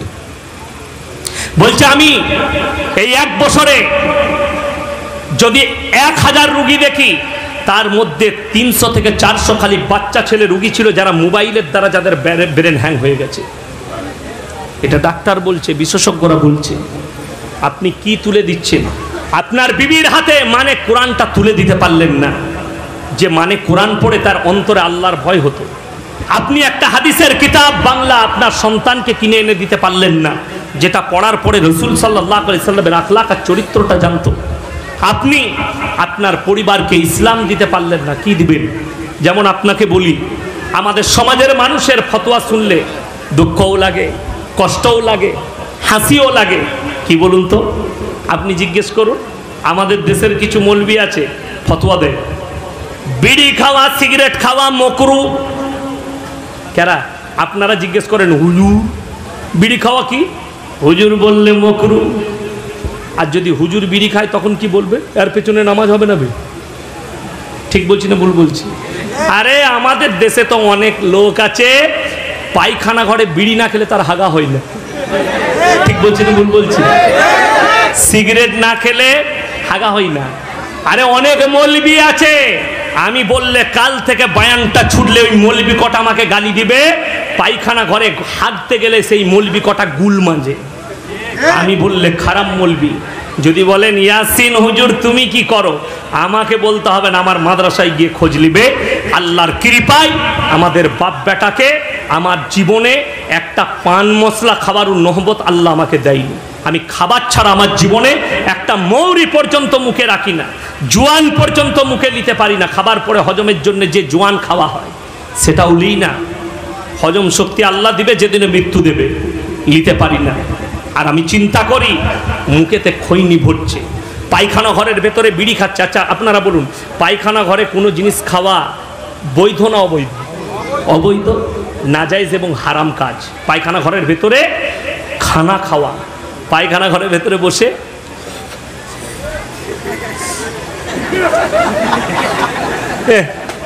আর যদি বিড়ি ফুড়ি যায় সেইও বিড়ি নিবে, বলছে ভাই একটা বিড়ি দে তো। কেন? শালা সকালবেলা হাগা হয় না ভাই, বিড়ি না খেলে একটা দে দে ভাই। কি বুঝলেন? হাগার লেগে বিড়ি চাইতে হচ্ছে। ওই বিড়িটাই আমি আপনাদেরকে চ্যালেঞ্জ দিয়ে বলছি, যতগুলো বিড়ি খোর আছে, আমি কেউ কি রাগ করবেন না, যারা সিগারেট খোর আছেন, আমি যদি স্টেজে বলি ভাই মনটা বেশ চাচ্ছেন একটা সিগারেট লিয়াই, তো কি বলবেন? শালাকে স্টেজ থেকে নামাওয়ার বায়ান শোনা যাবে না, বলবেন না? বলবেন না?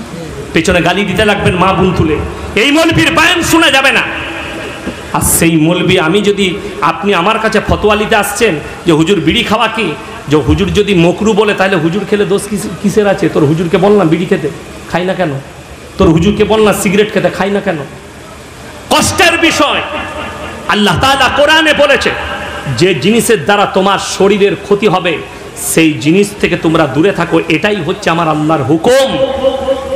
এমনকি ডাক্তারে যদি আপনাকে নিষেধ করে গরুর মাংস খেলে তোমার শরীরের স্টক হতে পারে, তোমার হার্টের প্রবলেম আছে, তোমার গরুর মাংস ছোঁয়া যাবে না, তার জন্য উচিত শরীয়ত সম্মত গরুর মাংস যেন সে হাত না লাগায়। এটাই হচ্ছে ইসলাম। কষ্টের বিষয়। ওই জন্যে তো বাংলাদেশের আনোয়ার সরকার বলে হারাম করে বেরিয়েছে মাল। সে কি বলছে জানেন? কে বলেছে গাঁজা খাওয়া হালাল নয়? বাবা কোরআনে কোথাও লেখা নাই গাঁজা হারাম। গাঁজা হচ্ছে সিদ্ধি গাছ। গাঁজা হচ্ছে কি গাছ? সিদ্ধি গাছ। এই বলে চালাচ্ছে হারামখোর। কোরআনে আছে নিসাবগ্রস্ত জিনিস তোমাদের জন্য হারাম করা হলো। আল্লাহ হেফাজত করুক। মদ, মদের সম্পর্কে উলামারা জানে, আলেমরা। আপনি কোরআনের মানে পড়বেন, আপনি জানতে পারবেন মদের সম্পর্কে কোরআনে আছে মদ খেলে ক্ষতি বেশি লাভ কম, একটা আয়াত আছে। বলে দিই, বুঝিয়ে দিই আয়াতটা কেন রইল। এই আয়াতটা অবতীর্ণ হলো কখন? আল্লাহ দেখলেন সাহাবীরা যদি মদ একটু ছেড়ে দেয়, তারপরেও দেখলো সাহাবীদের মধ্যে পরিবর্তন আসেনি। আল্লাহ তারপরে বললেন মদ তোমাদের জন্য স্পর্শ করা হারাম, নেশাগ্রস্ত জিনিস। জোরে বলুন না সুবহানাল্লাহ। আল্লাহ হুকুম দিলেন, মদ হারাম হয়ে গেল, মদিনার গলিতে বইতে লাগলো। উদাহরণ দিয়ে দিই, আপনাদের বাড়িতে জামাই এসছে, জামাইকে বললেন বাবু আজকে কি খাবে? জামাই বললেন রুই মাছ খাবো। ফদ্দ করেছেন, ফদ্দতে লিখেছেন আম, কাঁঠাল, আলু, পেঁয়াজ, লাস্টে লিখেছেন মাছ। কি মাছ? রুই মাছ। ছেলে চলে গেছে জঙ্গিপুর আনতে, বিসমিল্লাহ আলহামদুলিল্লাহ। ছেলে চলে গেছে জঙ্গিপুর, জামাই বললে আব্বা আমি রুই মাছ খাবো না, কাতলা খাবো। বাপ ফোন করে বললে বাপ জামাই বলছে রুই মাছ খাবো না, কাতলা খাবো, রুই মাছ লিস না, কাতলা নিবি। কথাটা রয়ে গেল, ফদ্দতে রয়ে গেল রুই মাছ, তার হুকুম বাতিল হয়ে গেল। কোরআনে আয়াতটা রহিত, তার হুকুমকে বাতিল করা হয়েছে দ্বিতীয় জায়গায় আল্লাহ হারাম করে দেওয়ার কারণে। আয়াত রহিত, তার হুকুম বাতিল। যেমন কোরআনে বহু নবীর ঘটনা বর্ণনা হয়েছে, হয়েছে না হয়নি? কিন্তু সব নবীকে বিশ্বাস করবেন, কিন্তু আপনাকে আমল করতে হবে আল্লাহর হাবিবের কথায়, আল্লাহর রসুলের আখলাকের ওপরে আপনার আমল হবে। আমার মুসলমান ভাই, ওই জন্যে নেশাগ্রস্ত জিনিস থেকে নিজেদিকে বর্জন করুন, নিজেরা বাঁচান, অপরকে বাঁচান, পরিষ্কার পরিচ্ছন্ন রাখুন। কবরে গিয়ে যেন আপনার মুখ থেকে এটা বেরোয়, আল্লাহ হালাল বস্তু ছাড়া আমার মুখে যায়নি। আজকে একজন আমাকে ফেড়ে ফেলিয়েছে, বলছে আচ্ছা আপনি যে জলসায় যায়, হুগলি থেকে ফোন করেছে, হুজুর আপনি জলসাই যান, জলসাই বলেছেন হারাম খেলে দোয়া কবুল হবে না। আপনি যে যান জলসাই, আপনারা যে যান, কোথাও বেঁচে খান, কার ঘরে খান? আপনি জানেন যে খাওয়াচ্ছে তার তো হারামের পয়সা হতে পারে। আমি বললাম শোনো, এর পরে তুমি মুসলমান না অমুসলিম? বলে মুসলমান। আমরা তোমার জ্ঞান আছে না নাই হারাম হালালের? বললে হুজুর আছে। আমরা তুমি জেনে শুনে আমাকে হারাম খাওয়াবে কেন? কথাটা বুঝতে পারেননি? আমি আপনার গ্রামে এসেছি, আমি সবাইকে চিনি না, সবাই আমাকে চিনে? কথা বলেন, সবাই আমাকে চিনেন তাই তো? এখন আমি আপনার দিকে দেখছি, মুখ চিনা রইল। যারা কমিটি ভাই আছে তাদের সঙ্গে মোলাকাত হলো, একজনকে আমি চিনি খুব ভালো করে, আমাদের ওখানে থাকে, অনেকজন আছে, শুনেন, মুখ চিনা। আপনারা আমাকে সবাই চিনেন, তো আমি যখন আপনার বাড়িতে মেহমান আসবো, আপনার উচিত কি আপনি আমাকে হালাল খাওয়াবেন না হারাম? সেটা আপনার, আপনি যদি মমিন হন ওটা আপনার ব্যাপার না আমার ব্যাপার। আমি এসে বলবো দেখিবে মালটা খুঁজে কোথা থেকে রাঁধলি, কি করলি, আমাকে আর দাউদ দিবে না বেঁধে মারবে? বেঁধে মারবে, আমার তো বলা উচিত নয়। যেমন আমার মাদ্রাসায় একজন এসে বলছে মোল্লা সব ছেলেগুলোকে আজকে বিরিয়ানি খাওয়াবো একদিন, কত কি খরচা হবে? আমরা বাবা কি খুশিতে খাওয়াবে? বলে কেউ কি বলবেন না, 2 লাখ টাকা পড়েছে লটারিতে, খুশি করে খাওয়ানো। তো বা তো বা তো বা।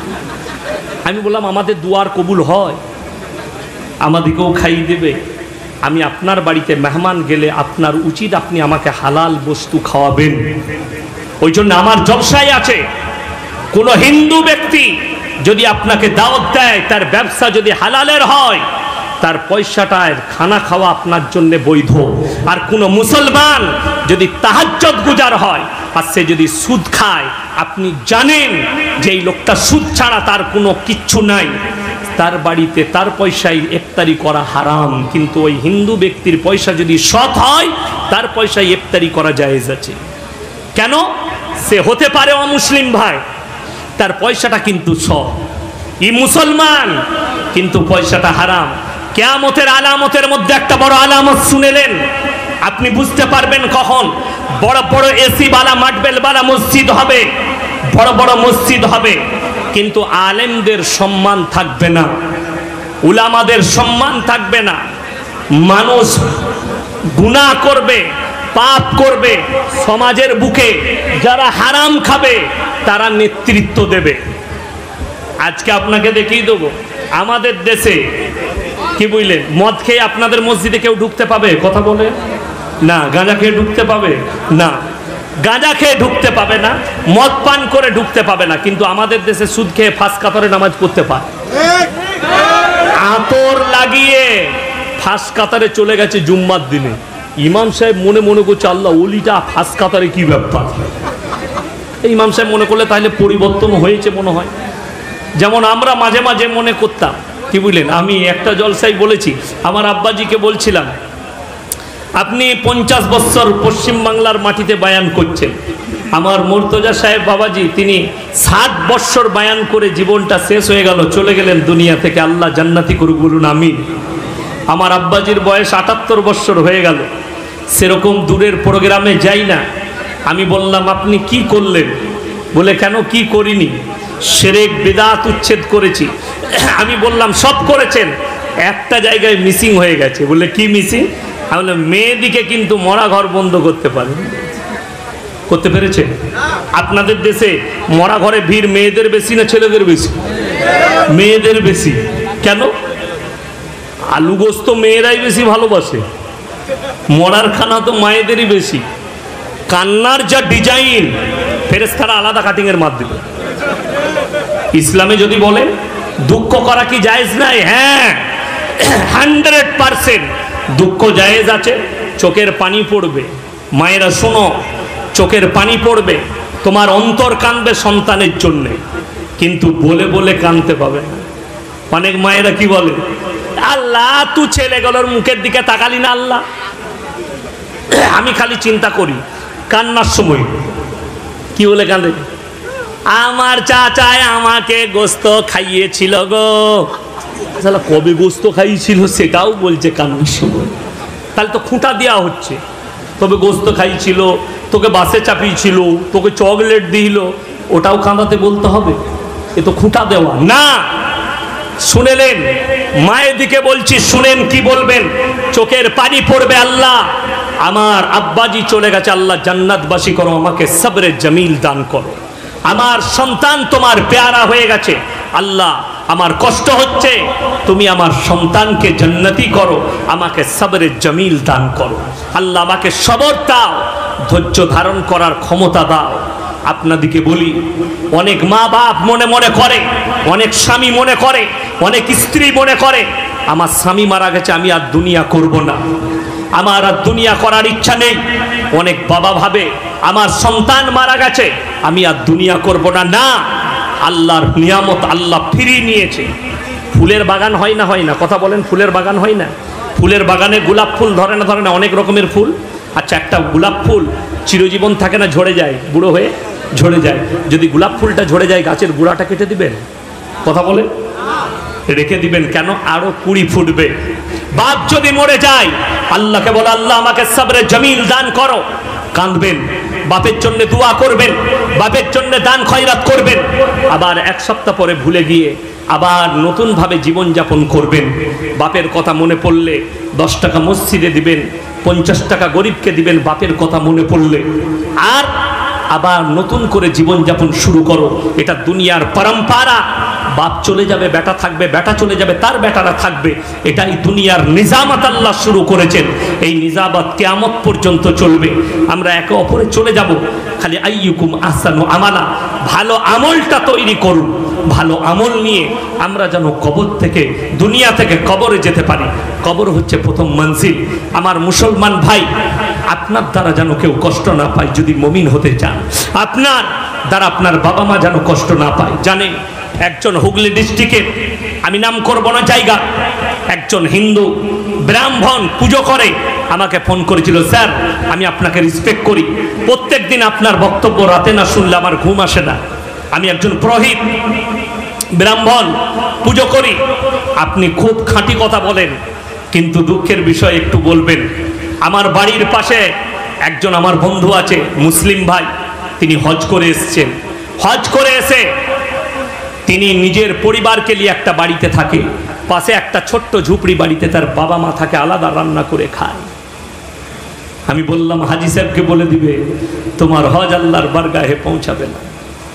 মা বাবাকে কষ্ট দিও না, মা বাবার সঙ্গে অপব্যবহার করো না, তোমার পরিবারের সঙ্গে অপব্যবহার করো না।